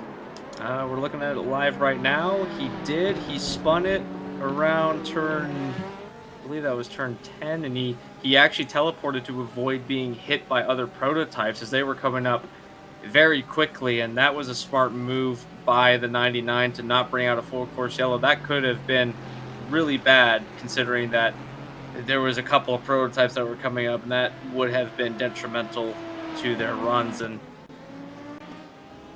Yeah, he's back out and running, so maybe just came back in, got a quick repair, and head back out. there really wasn't that much damage on that car. If there was anything else, he just kind of looped it around and parked it in the middle of the track. And I think that was more of a strategic tow more than it was a necessary in order to not have anyone else caught up. So a veteran move by the 99 to not have something like that happen, and was able to pull away from it and get out of the way of the oncoming traffic. But that's going to set him back quite a bit from the rest of these drivers. Other drivers on pit road, we have the 23 and the 07. They're on pit road. So that's a GT3, and the 27 is also a GT3. Yeah. No, yeah, that's also GT. That's the 23. My bad. That's the 23. Yep. So they're both on pit road right now. 23. 23 is a prototype. I think you're thinking of 63. 63, yeah, the 23 is a prototype. So that's Justin Erb on pit road making another stop. That's his third stop of the race. After all, he is on a much different cycle than all these other drivers are, for sure. He's had a lot of things happen to him this race, so this will be his last stop of the race with 58 minutes to go. Shane Loveridge is on pit road. That is the 4GT entry, running kind of by himself, running in 12th place. He's got a couple of GT3s in front of him, and running kind of sandwiched between GT3s when he's on pit road. This will most likely be his last stop of the race. The battle for GT2, however, is not gone away. They haven't made their second stop yet, but Cisco is having a whale of a time dealing with this 335, as he's now finally put him behind his rearview mirror. That battle, I think, lasted a little bit longer than he was hoping it would. Yeah, and, you know, you think about it, it's done pretty good, hasn't he? We consider how far into the race we are. We're just under an hour to go, Anthony, so the race is starting to heat up when you think about time-wise, and some of these drivers were within that window for that final pit stop. Yeah, we are definitely in that window for the GT2s to make it all the way to the end for sure. They only need one stop in this race. And Dan Neese, the prototype 1 leader, is with the Audi in front of Cisco. Took an evasive line to get out of the way of that oncoming GT2, which I guess that's all fair play. That you could make that run if you wanted to, but a little bit scary as that car got a little bit unhappy. And but we are closing in on the battle of the end of the race for those drivers. So for all these drivers, really, the about 57 minutes remain in the race. We're going to give you a quick top 3 rundown of all your class leaders and where the top 3 in all those classes are running at the moment. Your leader, Dan Neese, overall and prototype 2 leader, running very much in dominant form in this race. He's got himself an entire lap lead over Kevin Hurley, who runs in second place. And Justin Erb, which we have seen him in a number of locations today. At the very beginning of the race, he was pointing in the wrong direction. Now finds himself going forward in the 3rd position in that class and 3rd overall. Your GT2 leader is going to be Tyler Landenberg, who is running just a bit ahead of his. I don't think these two are teammates, but they're affiliated in the only sense that they're both Corvettes, and that would be James Cisco running in the 2nd place position in GT2, I should say. And then we find ourselves 3rd place in GT2, which I didn't expect this at the start of the race, but Horacio Vallejos, I should say, running Valero, running in the 3rd place position in GT2, which at the start of the race, if you had told me that he'd be running up this far, I would have said you're crazy. He is been consistent throughout this race, running in that rough livery, which again I will say is probably my favorite livery on the entire circuit, if I'm being honest. Yeah, and that's a battle for 3rd and 4th. They're a lap down, these two Porsches in GT2, so even though they're a lap down, that is a battle for 3rd and 4th on racetrack. And we'll have to keep an eye on this. This is also a close battle. The GT classes never seem to disappoint when it comes to close battles, and we're seeing another one here today. And speaking of GTs, your GT3 leaders. Scott Rankin, who has been in the lead and in second a lot today, finds himself in a pretty commanding lead, I should say, over Jordan Malcolm, who runs in the second place position. He's both Mercedes AMGs, and in third place you have Travis Stevens, who is also in a AMG running in the third place position. We have seen the Audis not do very well at all in this race. In fact, the highest running one right now is in fifth place in the GT3 class. That would be Richard Nava, who is kind of running all by his lonesome at the moment. He's got Kroger, which is a prototype, a bit ways behind him. He's got some traffic he's had to deal with, but he's actually got in front of Kroger for or Prager, I should say, not Kroger, Prager for the that's the 16th overall. He's running 6th class, but running all by himself. Then you look down the list, he is one of the only two R8s still running on the field. Josh Ansness, Josh Patterson, and that's the only two that are the only other two that selected at R8s. They're both out of the race, so only two of the Audis running left in this field. But the AMG is dominant here. Do you think that that's going to carry over to other racetracks? I know that the AMG seem to be more centered on technical courses rather than long run or long straight courses that we see at, say, at Daytona, and even at Spa. When they go to Spa, they seem to have a tough time, especially down in Kemmel. What are we going to see when we get to Daytona? Do you think that they're also going to have a struggle there on the high banks, or are we going to see them dominate again like they have here tonight? Yeah, that's a good question. And we know the Audis coming into this race. You saw Josh Patterson. They are quick. So don't count those Audis out, but you got to think when we head to Daytona, that's going to be the Audi playground. Long straightaways there.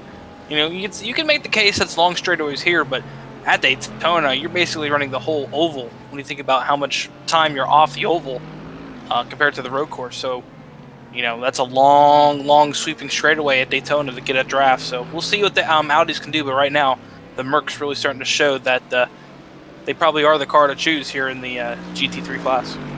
Mercedes has always had a pretty dominant GT3 program, and as we talk right now, I think they're in the lead of the N24 right now, running in the Nürburgring, but they seem to be in the front in that race a lot. So nothing surprising there, but. These prototype 2s, these P2s, again, we touched on it earlier. They've been recently added into the into iRacing, and I gotta say, again, I mentioned it earlier for all those tweeting in, we gave them pretty high praise. I gotta say, again, they're putting on a show. These Dallara prototype bodies, they're all spec'd to each other, so they all have the same engine inside of them. I'm not really quite sure what engine these are running, if I'm being honest. Would you have maybe a Nissan? I'm not so sure exactly what they're running. I know that wow, Kevin Hurley had to go to the grass to get around these Corvettes, who are actually back to under half a second. So that's a battle we're gonna have to look for in just a minute. And another battle that might heat up eventually in this race might be GT3. As earlier we talked about how Jordan Malcolm was maybe 30 seconds back from Scott. He's now cut it down to about 20 seconds on the racetrack, so he's cut about 10 seconds out of the lead for GT3. So starting to see some of these races heat up for some of these positions, but right now the only battle on track that the whole race has been just locked down is GT2. As the leader in GT2 comes in, Tyler Landenberg now makes his final approach, hopefully his final approach down pit lane, and we're going to see GT2 shake up a bit, and well, the pit stops are going to be very important here. Yeah, you gotta be careful that you don't cook it going into your pit box. You gotta not have any mistakes. Your pit crew's gotta be perfect here. And the benefit for Landenberg is that he doesn't have any damage to repair. Cisco, I think, he has a fast repair still, so he doesn't really have to worry about that too much. He'll be able to get this battle. But this Corvette battle for the GT2 lead is going to be pretty intense throughout the entire way still to go. And I would expect that we're going to see James Sisko on pit road very quickly, as those fresh tires. This track specifically, the fresh tires do help. I know that there's some tracks where you get some worn down tires. You kind of get a feel for the car with those tires, and you're able to run faster laps on those slightly worn tires, ironically. But here at Sebring, it's definitely you want fresh tires because these tires, the way that the track conditions are, they fall off very quickly. And right now we're seeing Cisco running pretty well. I guess just say running by himself in clean air. It's hard to believe that car still got damaged. I'll be honest with you. Yeah, it's hard to believe he does have damage as right now second place in GT2 comes off pit lane and starts making his way around the racetrack. So we'll see if Cisco comes in this time as he comes through Le Mans and down the back straightaway. We'll see if he comes in for his final take of fuels and tires and see how the 91 maybe can overlap. We're going to have to see what he does. We're going to keep live right now, and we'll see what happens here. As right now he's running it wide. I think he's slowing down. No, he's going to... Yep, he's going to come down now. So your battle for the GT2 lead is going to continue to heat up. We're going to stay with James Cisco as he makes his final stop. This is a battle for the GT2 lead.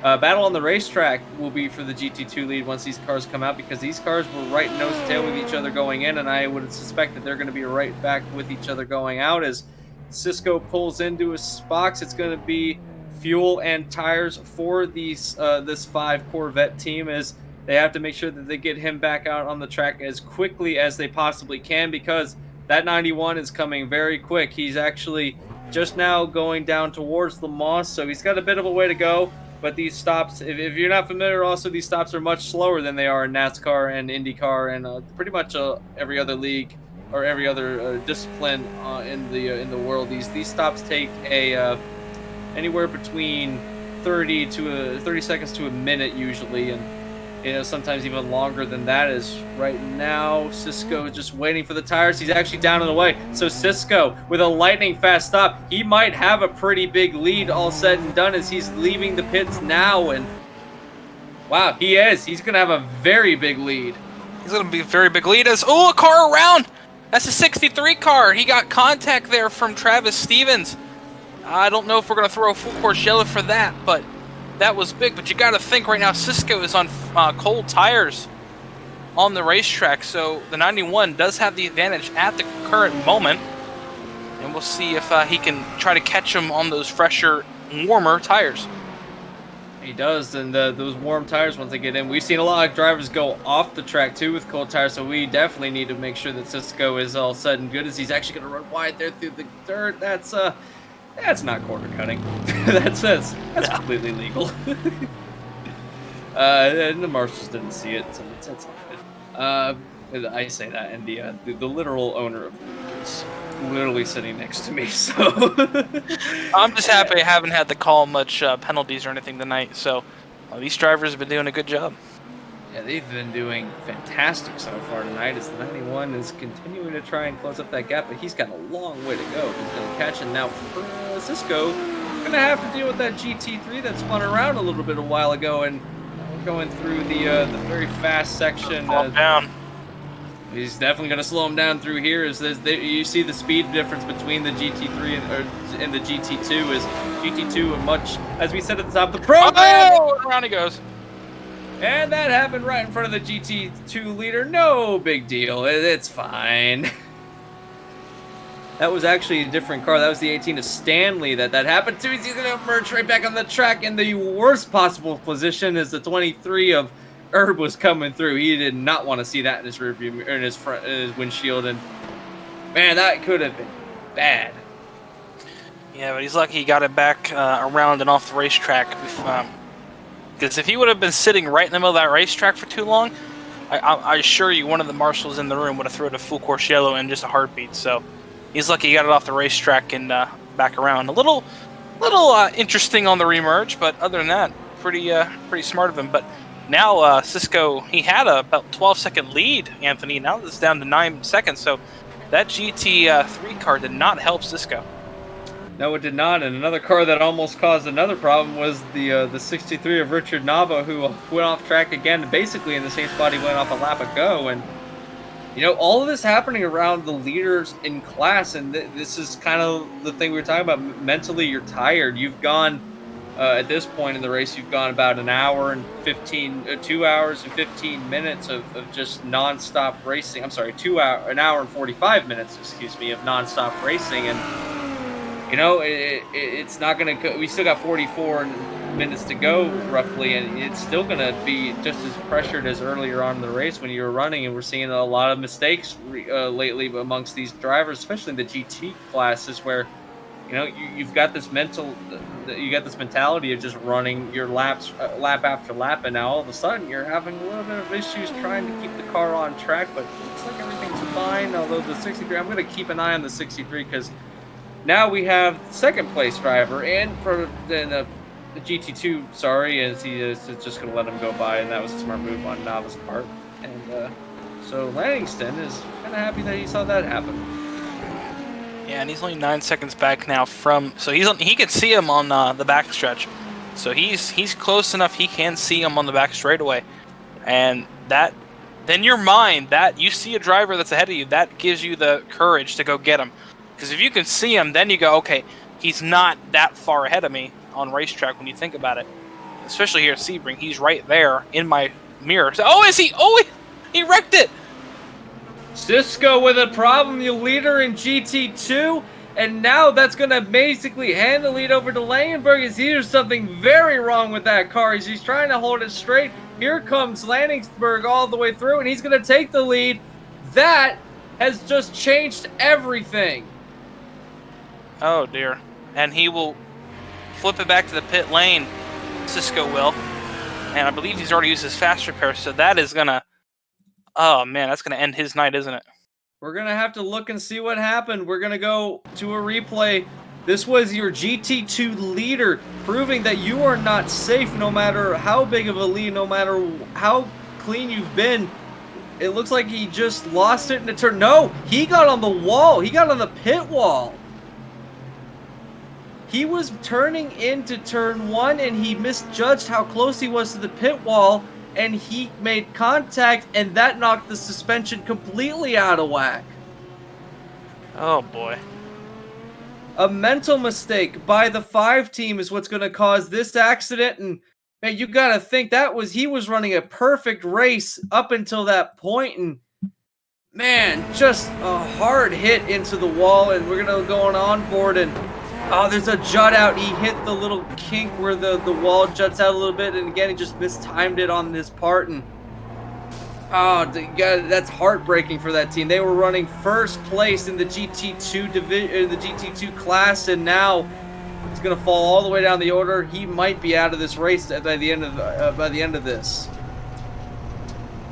Yeah, but if he can get that car repaired and back out, he could be able to regain second place on the racetrack. So he's not effectively out when you think about it, but out of a win, absolutely, is that number 5 car.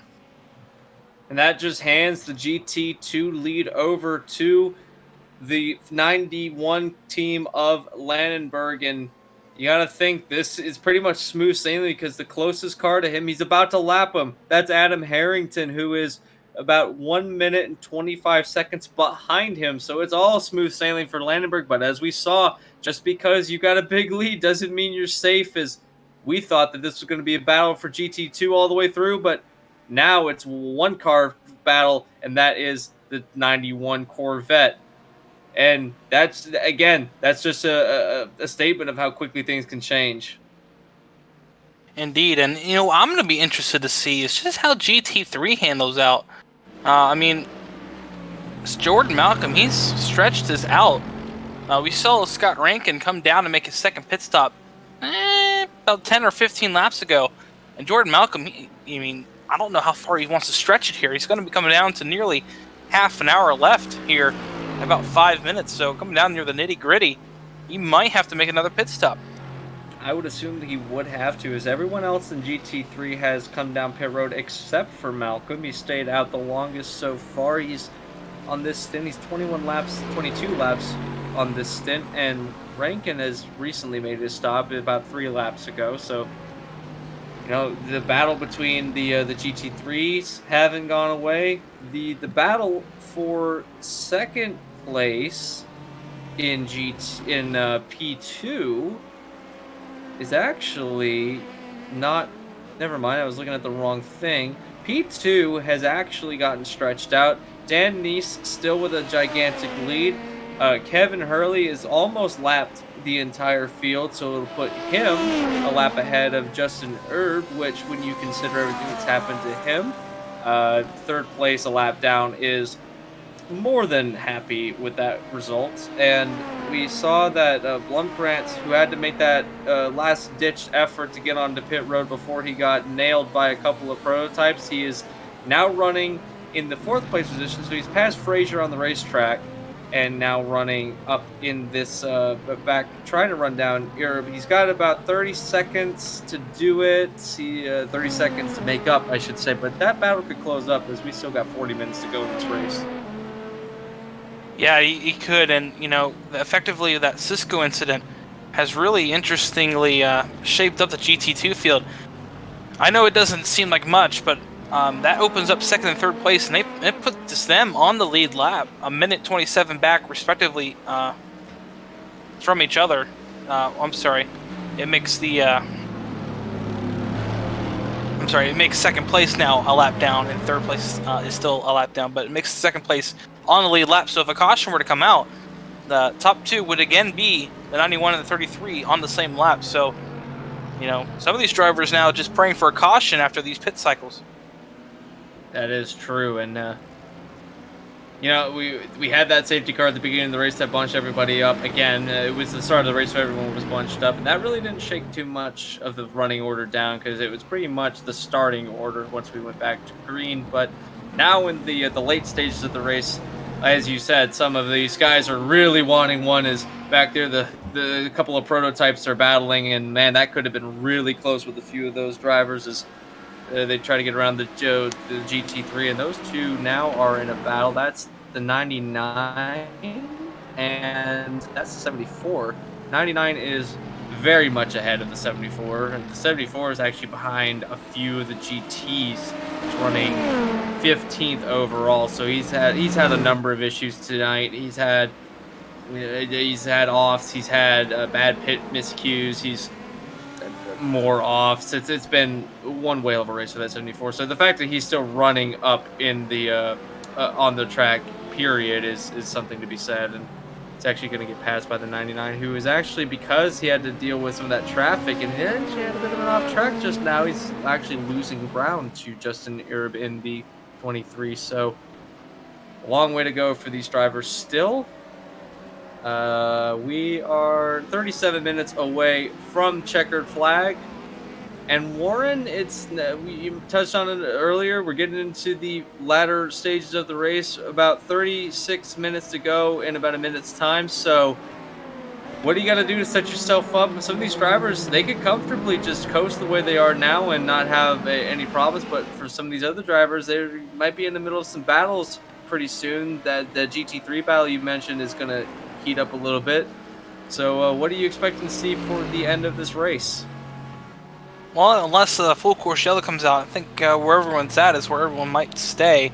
The only exception might be the GT3 race, which when Malcolm makes that pit stop, it's going to be interesting to see if he's opened up a big enough gap to hold off Scott Rankin. So the only battle in racetrack that might be something to watch might be the GT3 one. And again, going back to GT doesn't disappoint, as GT always seems to, the GT drivers always seem to find themselves close together at the beginning, middle, and end of the race. And so far, they are going to be the closest battle right now. 35 minutes, 45 seconds remain in this race. We're going to take a quick commercial break. You won't miss anything. We're going to go FRN side by side, sound and vision here on the Flatout Racing Network for the running of the ASRA, the USRA. Wow, I botched USRA. USRA. I got two things stuck in my head, and they never left. the USRA American Le Mans Series, the 2.5 hours of Sebring. We'll be right back after these commercial breaks. You won't miss a thing. We'll go side by side. We'll come back to you right after this.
Welcome back to Sebring.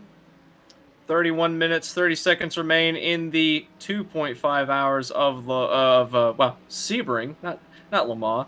Le Mans cars, Le Mans style cars running here, but this is definitely not Le Mans. But we are about 2 hours into this race, 30 minutes coming up quickly remaining in this race. It's been a long, grueling race here at the American Le Mans Series for the USRA, but I want to give you a chance, Warren, to really to have the spotlight, so you can thank anybody you want to thank, and maybe touch on this series, maybe to self promote this series for anybody who is interested in this league, because it's been a very successful first race, I should say, as we've had battles on the racetrack, we've had close quarters action all race long, and now we're coming into the final 30 minutes. I just want to have you give a chance as the league owner. What does this mean to you to have a race like this happen, and maybe you have a chance to self promote for a little while?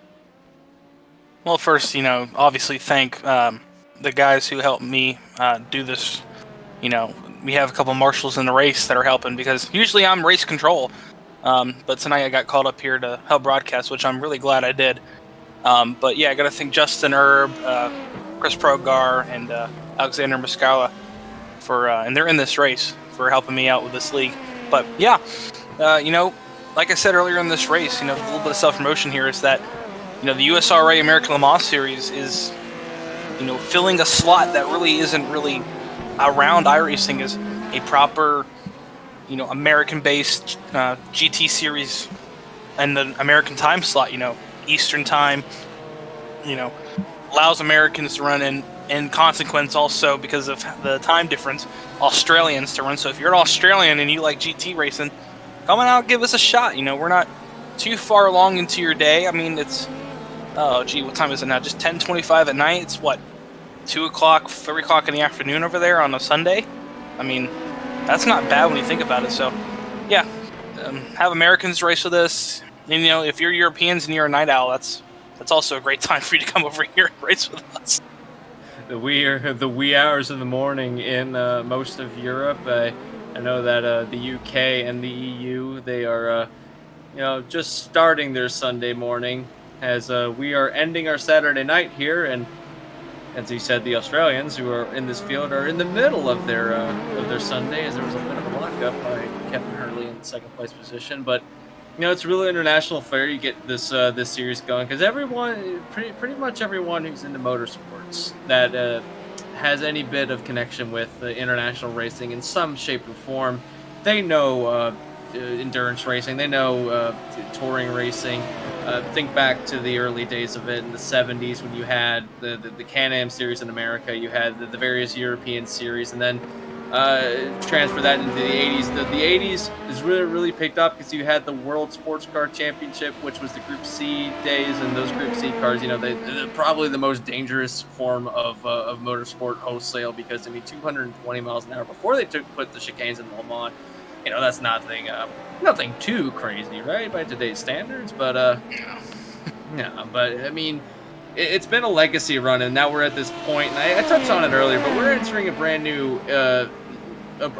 new era in sports car racing, because now we're getting the Le Mans hypercar, which is going to shake up the way that these kind of races are done. We've traditionally seen over the last few years the prototypes. Ever since the late 90s, we've seen kind of what the modern prototype has become. Back in the very early days of, I believe, Conrad and Courage, they were the two biggest ones at the time, and now we're up to this point with the Dallara chassis running a engine that has not been disclosed to us, and we're just going to keep making assumptions of what it is throughout the entire season. But it's fun to see that that endurance racing as a whole is still very strong and very well, and here in the USRA it is very much alive and well, as we are witnessing probably a very big groundbreaking race, at least on the Flatout Racing Network, as the only thing that we've had to rival this so far on Flatout Racing Network was I believe that was the Grand Am series that ran for 4 races at the very beginning of the Flatout Racing Network's lifespan. And now we're seeing the American Le Mans series, a very sophisticated series in terms of the way the cars are and whatnot, and it's been really fun to commentate, and I love endurance racing, and I'm kind of glad that we get to have one that we can every now and again maybe pop in and do a couple of them now and again. And I want to thank you for that, because this has been, I don't know, I've been trying to hide it a little bit, but I have been super excited all night long. Yeah, and when you think about Flatout Racing Network, I mean, you look at our videos, on YouTube here. If you just go back and look at the videos, a lot of it's oval racing, and there's not much to really speak of for road course or even sports car racing for that matter. So yeah, I'm glad that we're able to fill that gap and that void here on the Flatout Racing Network and show you some proper sports car racing. And sure, you might say to yourself, well, the gaps are huge. It's sports car racing isn't about having 5 or 10 cars in a 10-second span of each other. Sure, it's cool, but at the same token, it's all about just the pure sheer will to complete some of these endurance races. And like we said, 2.5 hours here is no joke. I'd like to see a couple oval drivers try to run 2.5 hours at Sebring and make it all the way through. So credit's due. You're racing the track more than you are your competitors. Indeed, that's one of the biggest things that sets endurance racing apart. It's man versus machine versus the racetrack, all race long, and there's no other series and no other discipline of cars where having a 6 hour race is normal. Having a 12-hour race is normal. I mean, there's various 24-hour races.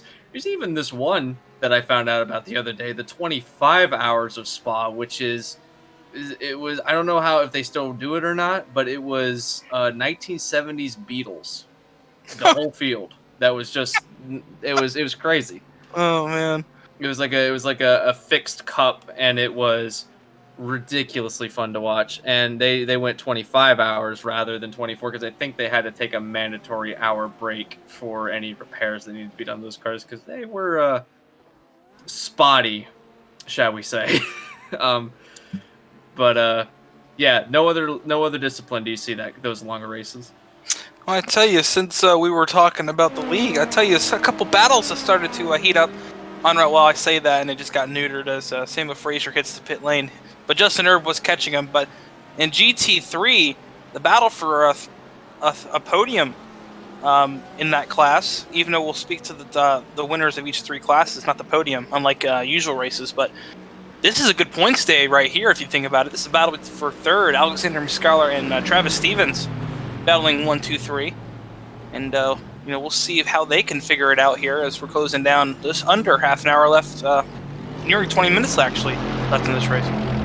Travis Stevens is catching up to the back end of Muscarella, they're both in the Mercedes AMGs. These two, we said it earlier that these Mercedes AMGs have been hounding each other all race long, and it seems to be the preferred car here in the GT3 class. And again, this is the battle for third place, and this is a crucial battle for points too, because as you mentioned earlier, it's a long season that these drivers have ahead of them, and a lot of different length races. This one being a 2.5-hour race, next 2 weeks from now at Daytona being a 2.5-hour race, and then you have some 1-hour races, an hour-and-a-half race, different length races. So if you can get these 2.5-hour races down in this car, then running those sprint races are going to be no problem for you. As this battle for third place in the GT3 is heating up, and it's within a second and a half. It's in within a half a second at this point, and it could be this way to the end because I don't think they have to pit again.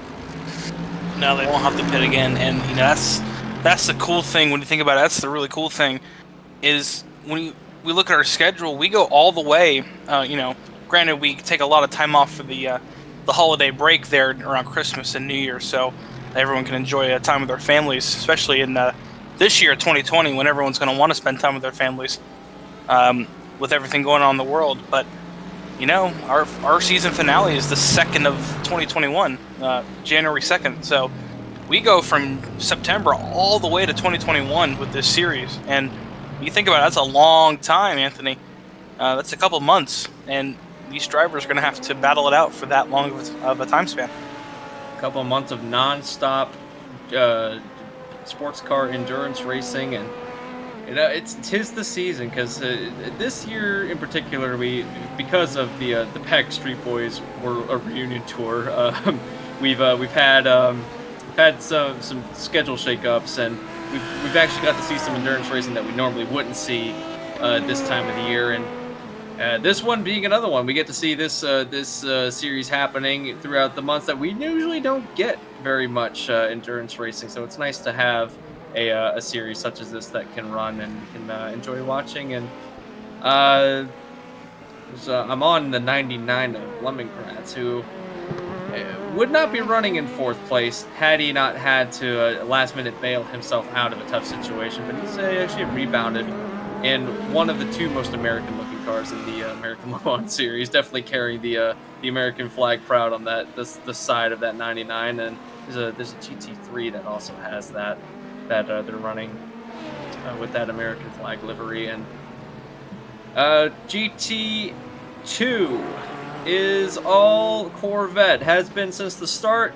continues to be since the start. We see Tyler Landenberg kind of in a world all of his own. He's got a lap lead over Adam Harrison, and Adam Harrison has got not got a lap lead. He's got a 2.5-second lead over Valeos, which this could be a close battle by the end of the race. We were seeing in the GT3s the battle for third is getting heated up.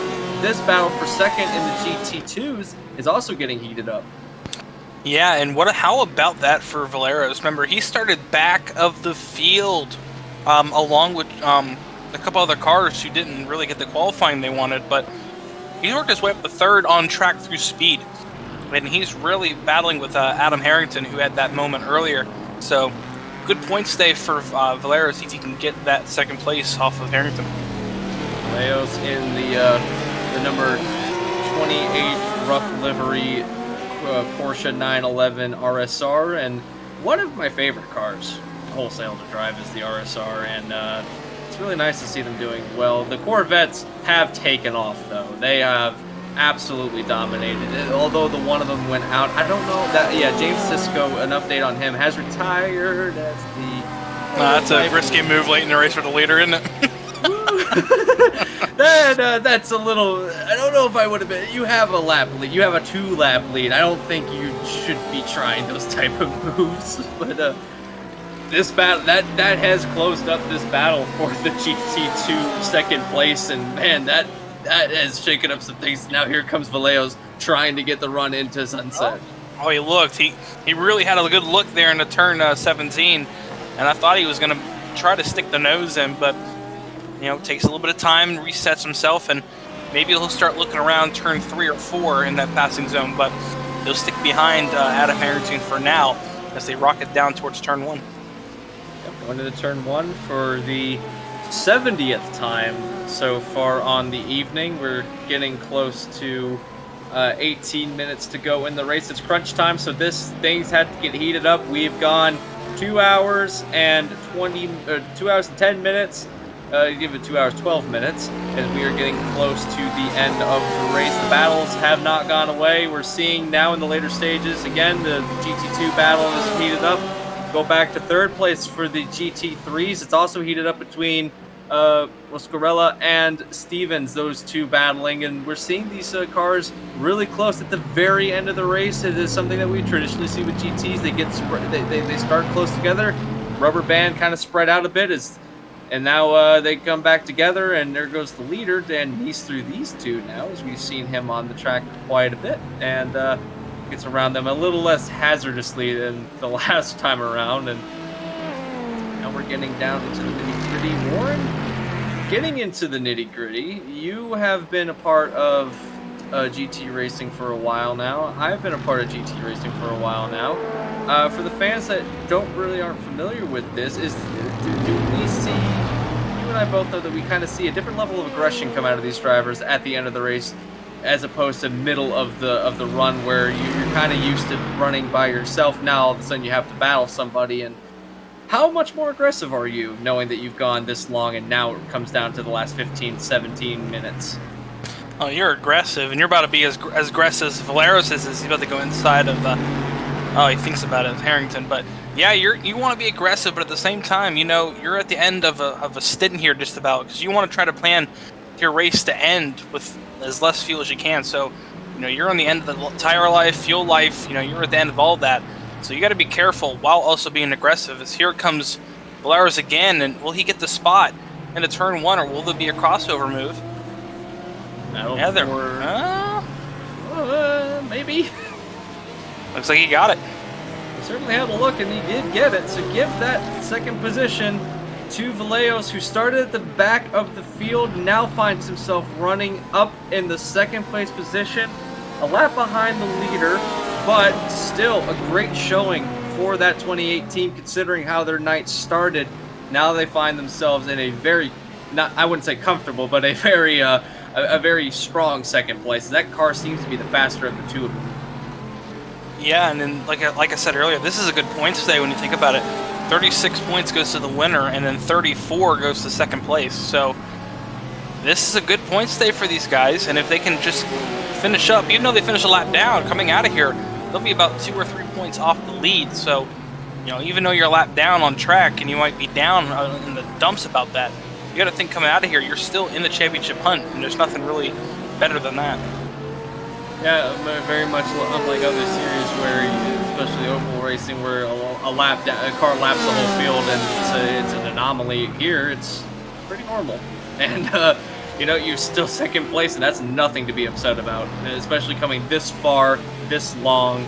Nothing to be upset about getting a second place, especially for someone like Vallejos, who started way in the back. And this Hornet's nest of cars, you got some prototypes trying to get past. You've got GT3s that they have to battle, and now we see a very scary situation. We're gonna go wide. Oh no! Don't do that! Oh wow! They made a stick, man. Oh man, look at this Hornet's nest coming down the front straightaway. That could have ended several different ways, and I don't think any of them were good. Oh no, that could have been just disastrous. But you know what? That puts into perspective. You know, some of these drivers are new, like Alexander Muscala. He's, I think, 4 days on the sim, and right now he's doing a heck of a job on the racetrack running P4, and he was in the middle of that sandwich down in turn 17. So credit where credit's due. Some of these drivers really starting to show their car control abilities. Indeed they are, and if you were going to showcase how well you could hold onto a race car, that was the time to do it. 3 wide, 3 different classes, all 3 classes represented in that battle, and they made it work, and that's something special, I think, that we got out of that one unscathed. The 07 found himself on the extreme high line, and that they had the tire barrier with his name on it, and here come more prototypes through. This is the busiest part of the racetrack wholesale right now. Speaking of busyness, this battle for the GT2 lead, or not lead, but second place, hasn't gone away, as Harrington is now pulled back up to the rear wing of that Porsche, and these 2 Porsches battle not side by side, but now they got to get around some more GT3 traffic, and this traffic is definitely playing into the result of this race. Vallejos is just hoping that this race ends sooner rather than later, because it's not going to get any better for these 2 as far as traffic goes, because there's a lot of prototypes that are going to catch them very soon. Yeah, not to mention that the GT3 car they were passing was the 24 Travis Stevens, which again is a battle for third on racetrack, because here comes Alexander, because he had to wait for those cars to go by. He's now caught right back up to the back, just about the back, about 4 or 5 car lanes back off Travis, but he's there with the leader in class right behind him. So a bunch of GT3 cars heading down towards Sunset, and well, the leader being held up behind Alexander is really hampering Jordan, because Scott has been able to close about 3 seconds this lap alone on that 335. Yeah, Malcolm and Rankin still in a battle for the lead. They are about 23 seconds separated, but the leader's got to get around his fellow classmates. Oh, that was not the move to make. He runs wide because the result gets loose, and he saves it. Oh, there goes the cone. No, and he's into the leader. Oh my goodness. And that could be some steering damage on the 335. This might be just what Rankin needed. Oh, this is going to get interesting real quick. That was a pretty good shot to the right side front panel of that 30. He's shaking the car. He's trying to see if anything's wrong with that Mercedes. We won't know if anything's wrong with it until we start seeing the Delta close down, but right now, that was a big shot to the right front quarter panel, the steering column, if you will, of that 335. The 335 might have gotten away with a little bit of there, because that was a hard shot that it was taken by the 24, I believe that was the 07 rather, of Mascarella, who was saving it. Then he didn't. Then he took out pretty much all of our cones. Then he almost killed the leader, which would have been horrifying for Jordan Malcolm to come this far away and to get the lead. He is slower though. There's actually been about 2 seconds closed up on him, and I don't know if that's a result of the spin or if that's because he's slower. We're gonna have to wait and see if the gap reopens again or if it closes. But so far, that car doesn't look like it's too out of line, but it's early to tell. Yeah, well, he's keeping around 21.5 right now through that section. We'll see when Scott gets to that section if he closes any kind of gap. But here he goes, shaking down the straightaway again. I don't know if he's trying to figure out if there's any steering damage, any camber damage. You won't know unless we talk with him after the race if he wins it. But right now, he is just praying that nothing happened to that car, and he's going to try to baby it home. But right now, Scott being held back at a 21.4 seconds now behind him, so he really didn't lose much this lap, but another hit like that could be disastrous for that 335. Yeah, especially if he hits the rumble strips any at all, that might knock whatever got loose even looser, and that could be the end of his day. But so far, he's actually trying to make up some positions on some slower cars, trying to get around them, and we'll see what he can do. That car doesn't look like it's too slowed down. He's got a big enough lead. I think he can hold it for another 10 minutes. That's all that's left in the race. We're getting down to the final 10 minutes. The battle for the GT2 second place. It's actually opened up to 2.5 seconds between Vallejos and Harrington, so not really anything going as far as a battle there, but it's still close enough that if Vallejos has any problems with GT3 traffic, then he might be hampered. He's actually popping in close to one of the GT2 drivers, that's the Ford GT that's been running pretty off the pace compared to these other competitors in his class, and that is Shane Leveridge, who's had a number of issues happen so far in this race, including some off tracks.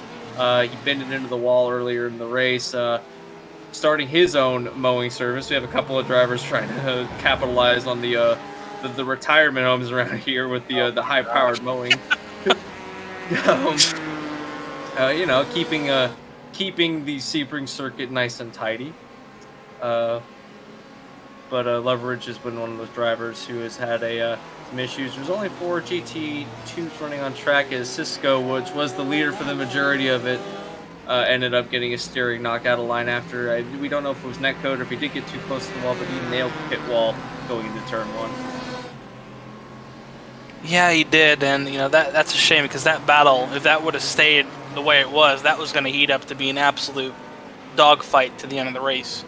Which is a shame, because that would have been interesting to see the GT2, because that's what GT2 is about, is that close racing that we love to see, and unfortunately it was taken out due to maybe, like you said, netcode or just driver error.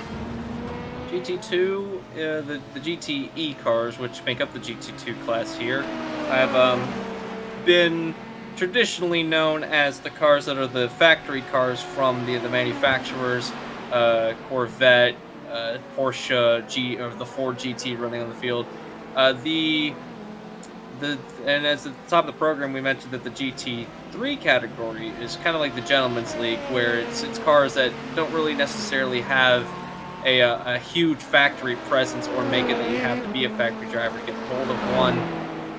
Or factory team rather, to get a hold of one. So a lot more open. They come with more driver assist, some creature comforts, I should say, that make driving them a slightly bit easier, and unlike the GT2s, which are very much a pro league, if you will. And we're seeing the master class of that being Landenberg right now, who has stayed clean and not run into issues. He's opened up a 1-lap lead over the closest competitor, and Harrington is now 16 seconds behind. What happened? Well, he must have an off somewhere. Oh, he's having a bunch of offs right now. He's going off through Indianapolis, through Le Mans. Something is amiss with that 33 Porsche. Not really sure what happened.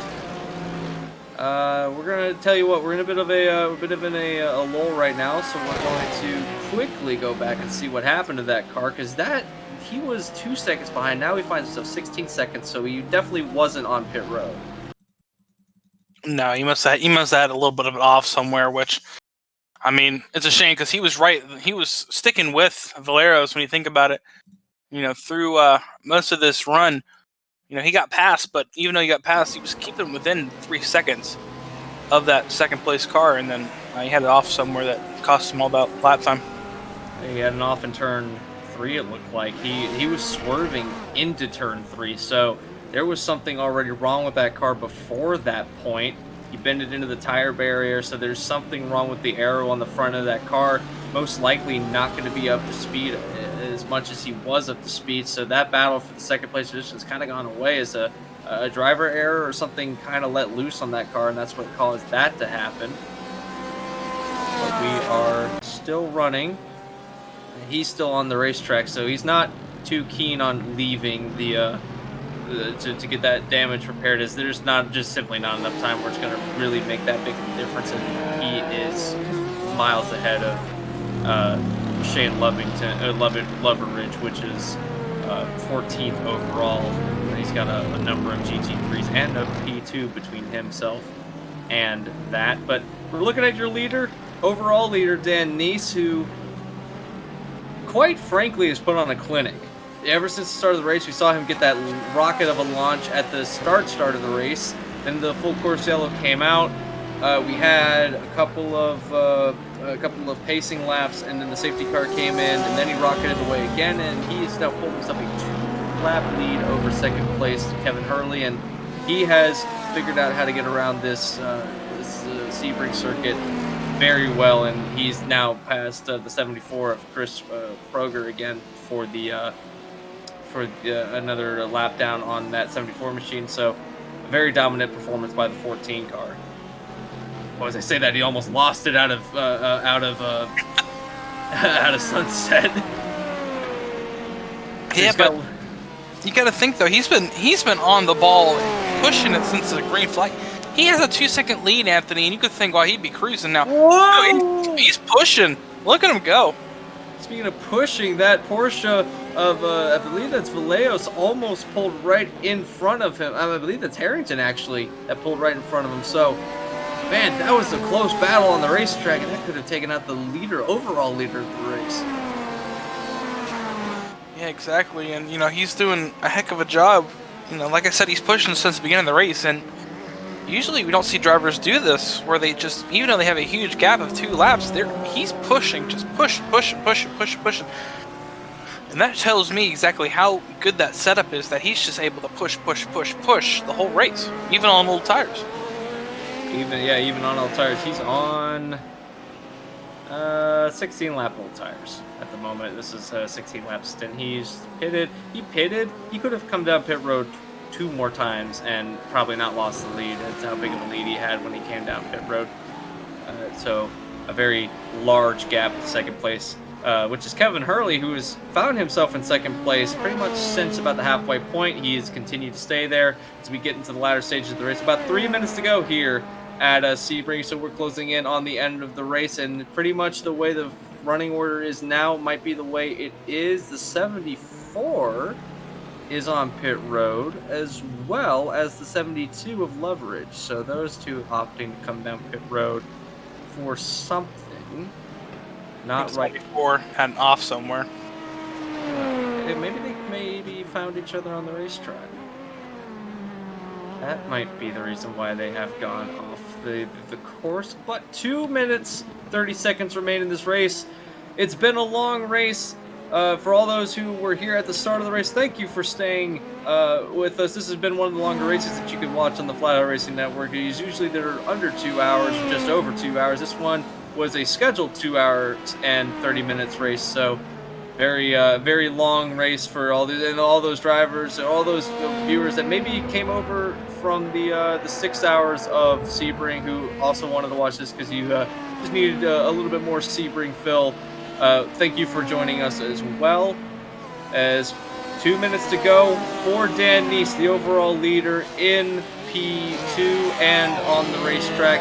Again, a dominating performance. And Warren, it's going to be, I think, that car in victory lane if all goes well. Yeah, and he's put on a heck of a clinic, hasn't he? He's, right from the get-go, he got out to a lead, and how he's really hasn't looked back.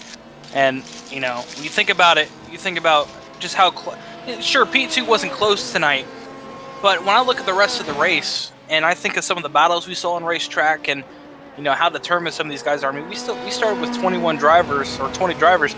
We're finishing with 16. Some leagues, you wouldn't even have that finish at a long race like this, because people would just give up, but that shows that the strength of this field, that, they're not quitters, and that's what you love to see in an endurance race like this. The leader has received the white flag. This will be the white flag lap for Dan Neese. It's been pretty much all that 14 car from start to finish, and this has been no exception, as this will be one of the best drives that we've seen out of a driver wholesale out of a team in a long time, as he has taken this lead, has run away with it, and never looked back. That car has, and you gotta be thinking he's feeling good. He could run out of fuel probably and have enough run to get back to the end of this race, but a dominating performance out of the 14 team, and he will cruise to a P2 victory and an overall victory tentatively, as he's about halfway through the lap. Tyler Landenberg, if all goes well in that GT2 category, he will be the leader there, as well as he is now coming around to take the final lap of the races. He's got a GT3 in front of him that he's got to get around before he can even think about setting himself up, but he takes the white flag. And also in the GT category, as Scott Rankin has retired from the race, so something happened to that car again. That might have been some results of earlier incident. Yeah, well, he blinked out and he hasn't come back. So that, how annoying would that be? You get to the end of the race and you blink out, and it's just like, oh, are you serious? Yeah, and going this long, and this is the thing that takes you out. That's horrible for that driver. But down the back straight, one last time into sunset. From start to finish, green to checker, it's been all Dan Neese out front.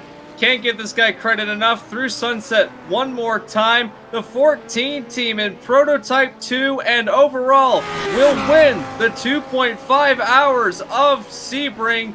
Give the win to that 14 team. Yeah, what a win for him. And then we got to look back to GT2 as well. Where are our leaders in these two classes? We have the next class going to finish the cross start finish line will be the GT3 class of Jordan Malcolm. He's about to head to Le Mans now and head down the back straightaway. And what a run for Jordan Malcolm. You know, him and Scott Rankin, who actually fell out of the server due to connection issues, but he will receive points for wherever he finishes on the board. Which probably be about 5th place, I would imagine. Maybe 4th.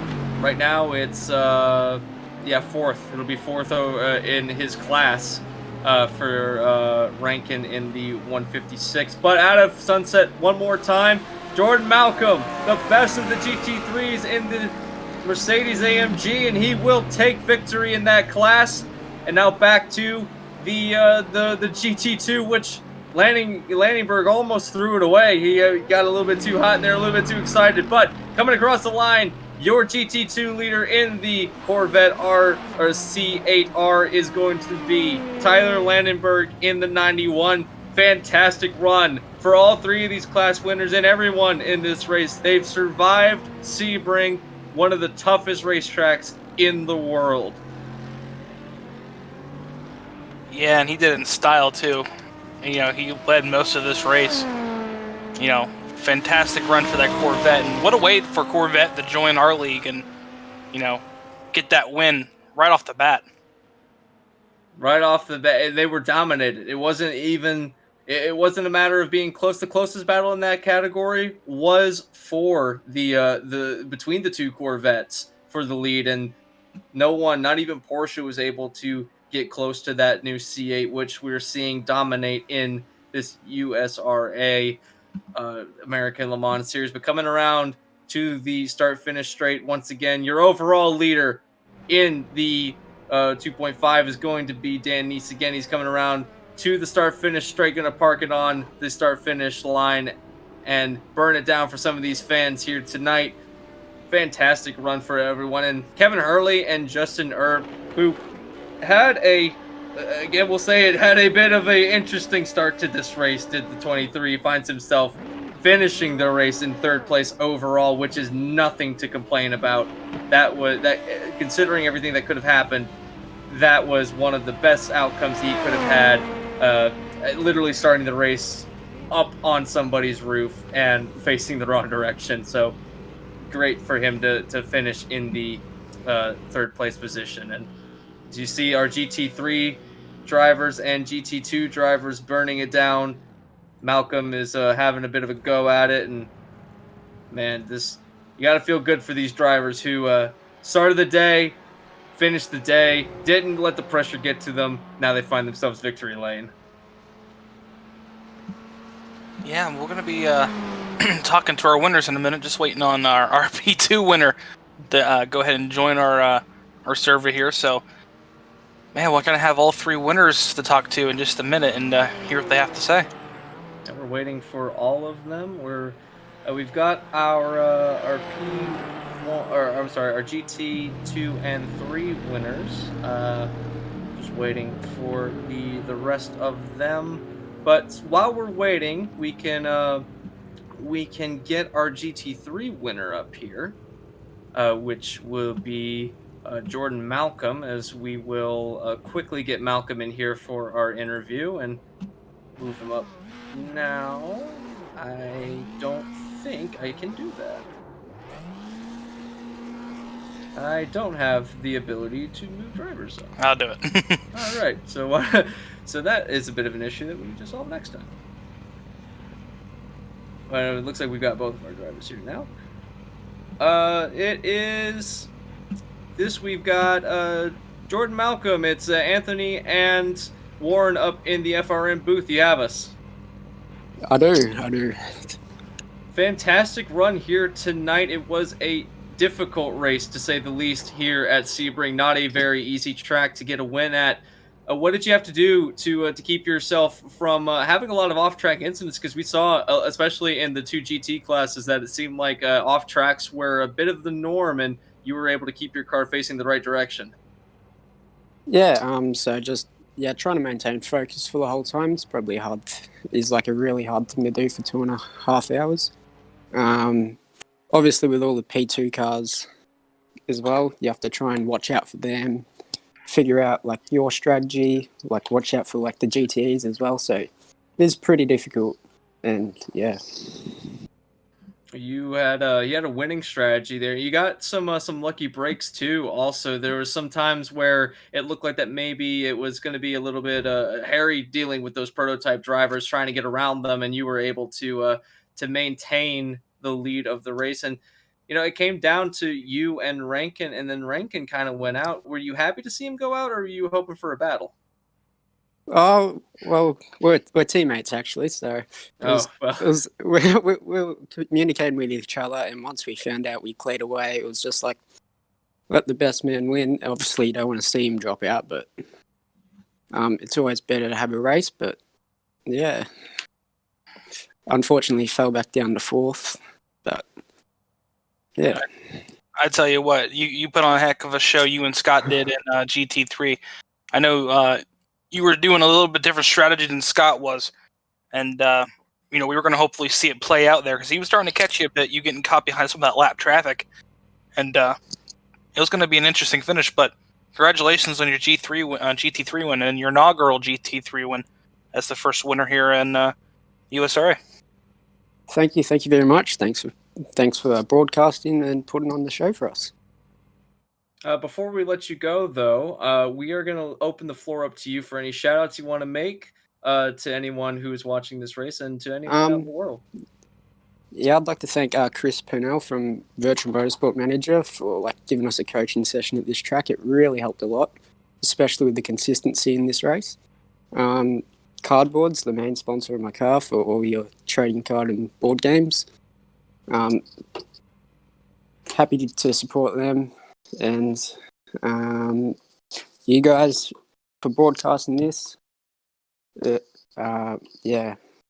Means a lot. I don't know what to say really. Well, congratulations on your GT3 victory, Malcolm. We hope to see you back here next 2 weeks time at Daytona. Hopefully, we all get to see you again. So, congratulations. Yeah, thank you. That was Jordan Malcolm, your GT3 leader. We're going to get our GT2 leader or winner up in the booth now, Tyler Landenberg, if we can get him in the booth. Tyler, it's Anthony and Warren in the booth. You got us. Hello. Congratulations on your GT2 win. It was a hard-fought battle between you and James Sisko for a lot of the race, and it came down to a little bit of misfortune on his side that was able to put you in the lead, but you never looked back. You had a fast car all night. Do you think that maybe, what was your strategy going into tonight's race to stay in the lead once you got there? Honestly, I didn't really expect to be battling for the lead like that. Like, I'll give props to him, but I wasn't really expecting a battle for the lead, if you know what I mean. Yeah, so you kind of found yourself in an interesting situation where all of a sudden you're the leader of the race and you have to fight James Sisko, who, albeit had also a fast car tonight, but we saw tonight that the Corvettes were extremely fast. I mean, you guys were putting down lap times much quicker than the two Porsches and even the Ford GT that had a bit of misfortune earlier in the race. But how fast is this new C8 that we've seen enter into the realm? Me personally, I haven't really looked at any specific data or anything like that. So I've heard from my teammates at Whiplash Racing.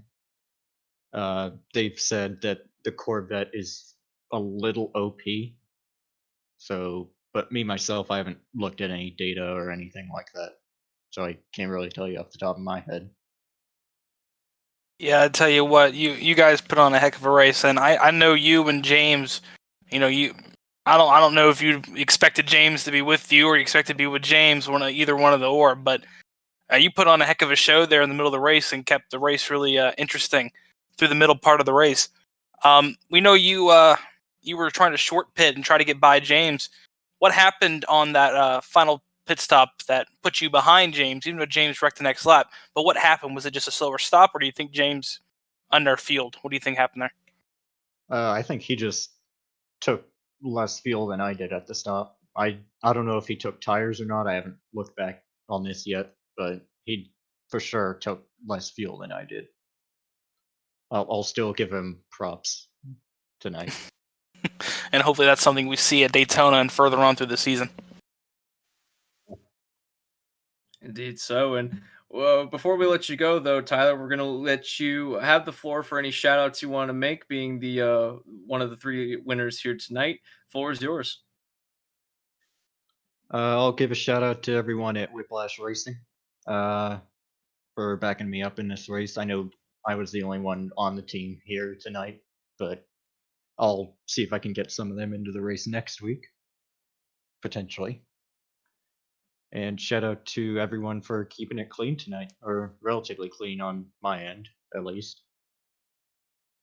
Yeah, I think it was a really good race tonight. Thanks for hosting it. Well, that is Tyler Landenberg in the number 91 Corvette. And we hope to see you up in the booth next or in 2 weeks' time when we go to Daytona. But congratulations again on your win here tonight. Thank you. That was your GT2 leader. Now we're going to get your overall leader and or winner and your P2 winner in the booth. That would be Dan Neese, who from the start of the race to the end of the race, it was a nonstop smoke show by the 14 prototype team, and you found yourself running 2 laps ahead of everybody else at the end of the race. So congratulations on your overall win. But what did you? How comfortable were you with your car tonight? Because it seemed like you were a one-man show all night long. Yeah, I mean, I did a 6-hour race like right before this, so that pretty much just was like, all right, I think that's enough practice for a 2.5-hour race, I guess. So showed up and was just like, all right, let's do this. Let's see how it goes. So, I mean, I felt pretty comfortable. I'd been driving this track all week in ILMS, so yeah. Well, congratulations on your overall win. It was it was something special. And now that you mentioned that you're racing the 6-hour race earlier, it kind of makes sense that that's not a short amount of practice, but you definitely put on one heck of a performance tonight. Oh, what are you looking forward to next week when we go to Daytona? Are you looking for some of the same luck that you had today, or you think that it's going to be a different type of track that you have to deal with? Well, I don't have a setup for there, so that'll be pretty interesting, I guess. But Daytona should be fun. Should be a pretty interesting race. Really excited to see how like actual multi-class racing is there in this car. Because I mean, I did like the GTE stuff week 14, but with GT3s and stuff like that, it should be pretty fun. Yeah, I know next week is going to be, not next week, but 2 weeks from now at Daytona. It's going to be a whole nother ball game from tonight. Tonight's the tight, twisty, almost road version of Sebring when you think about it. But then we go to Daytona. Tonight we saw some of the GT drivers give you space, and you had to really push your way through some of the drivers. What do you expect at Daytona? Do you expect to be a little easier to get by, or maybe just as hard? Yeah, I mean, for the most part, it'll be pretty easy. The only parts that are really going to be tough is the bus stop. I haven't seen a GT3 versus a prototype going through the bus stop yet. And I already know with the GTEs from doing like 6-hour races and 24-hour races there in the past that it's an absolute nightmare. So you can only imagine it's going to be even worse. But I mean, other than that portion of the track, for the most part, as long as everybody's just checking their mirrors, it shouldn't be too much of a problem. We'll give one more question for you. Speaking of these prototypes, we've recently seen the LMP2 car added to the platform. What's your overall opinion of this P2 car, having raced a 6-hour race with it today and now a 2.5-hour race with it? What would your overall consensus be on this new car? Well, it's a long time coming. It's a pretty sweet car. I really enjoy it. I used to race the DP and the HPD a lot, so it was nice to see something kind of a mix of both in kind of weird ways. This feels a lot heavier, kind of like how the DP did, but it doesn't drive like a boat on land like the DP did. So it's a really nice car. I really enjoy it. And I'm glad that they added it finally after like 12 years of waiting. So It has been a long time coming for the LMP2 cars to be on the platform. But Dan, once again, congratulations on your win. We're gonna give you the floor for any shouts you want to make before we let you go. yeah, real quick, shout out to my sponsor, Blue Chew, bluechew.com. If you're looking for male performance enhancement, check it out. It's a really sweet gig. If you go on there, it's a free, no doctor visit needed or anything like that. You just show up, give them a little info, and they'll send you some stuff. You don't have to be an old man to use it. It's fucking sick. Other than that, shout out to all the other Blue Chew teammates that came out and raced. Shout out to Chris and Mr. Braun for hosting this and letting us come in here and have some fun. Well, that was Dan Neese, your overall winner tonight, and the P2 winner for the 2.5 hours of Sebring. We will see them all 2 weeks again when we head to Daytona. And Warren, after this race, how you feeling being the at the end of the race? I know the butterflies working up to it must have been surmountable, but now that it's over, what's your consensus? Well, consensus there is that I'm gonna have to get a quick word with him after that. But the race was fantastic for opening race. Really put us on the map, hopefully, and hopefully we can race a little bit more here on the Flatout Racing Network. But just hopefully we have a few more drivers. If you're watching tonight, and you don't want to join us, it's free. Come on in and join us and have a good time with us. And we'll just head out there at Daytona in about 2 weeks and do it all over again. And we do want to apologize on the behalf of FRN for Dan's excited language, I should say. But thank you once again, everyone, for watching this race. It's been an interesting road for the FRN to finally get into sports car racing, and now we are here doing so. If you are still hungry for racing, FRN has got a load of it, as we have various leagues going on during the week. And if you get a sports car fix, maybe we'll see this series on FRN again. We'll have to wait and see, but I'm pretty sure we'll be back for Daytona if everything goes well. If not, we thank you for joining us here tonight for the wow, that's going to have a really hard time with me. I don't know why. The USRA. USRA. I had it perfect earlier, and then I got messed up. The USRA American Le Mans Series. We will see you next time on the Flatout Racing Network. We'll see you next time. Have a great night.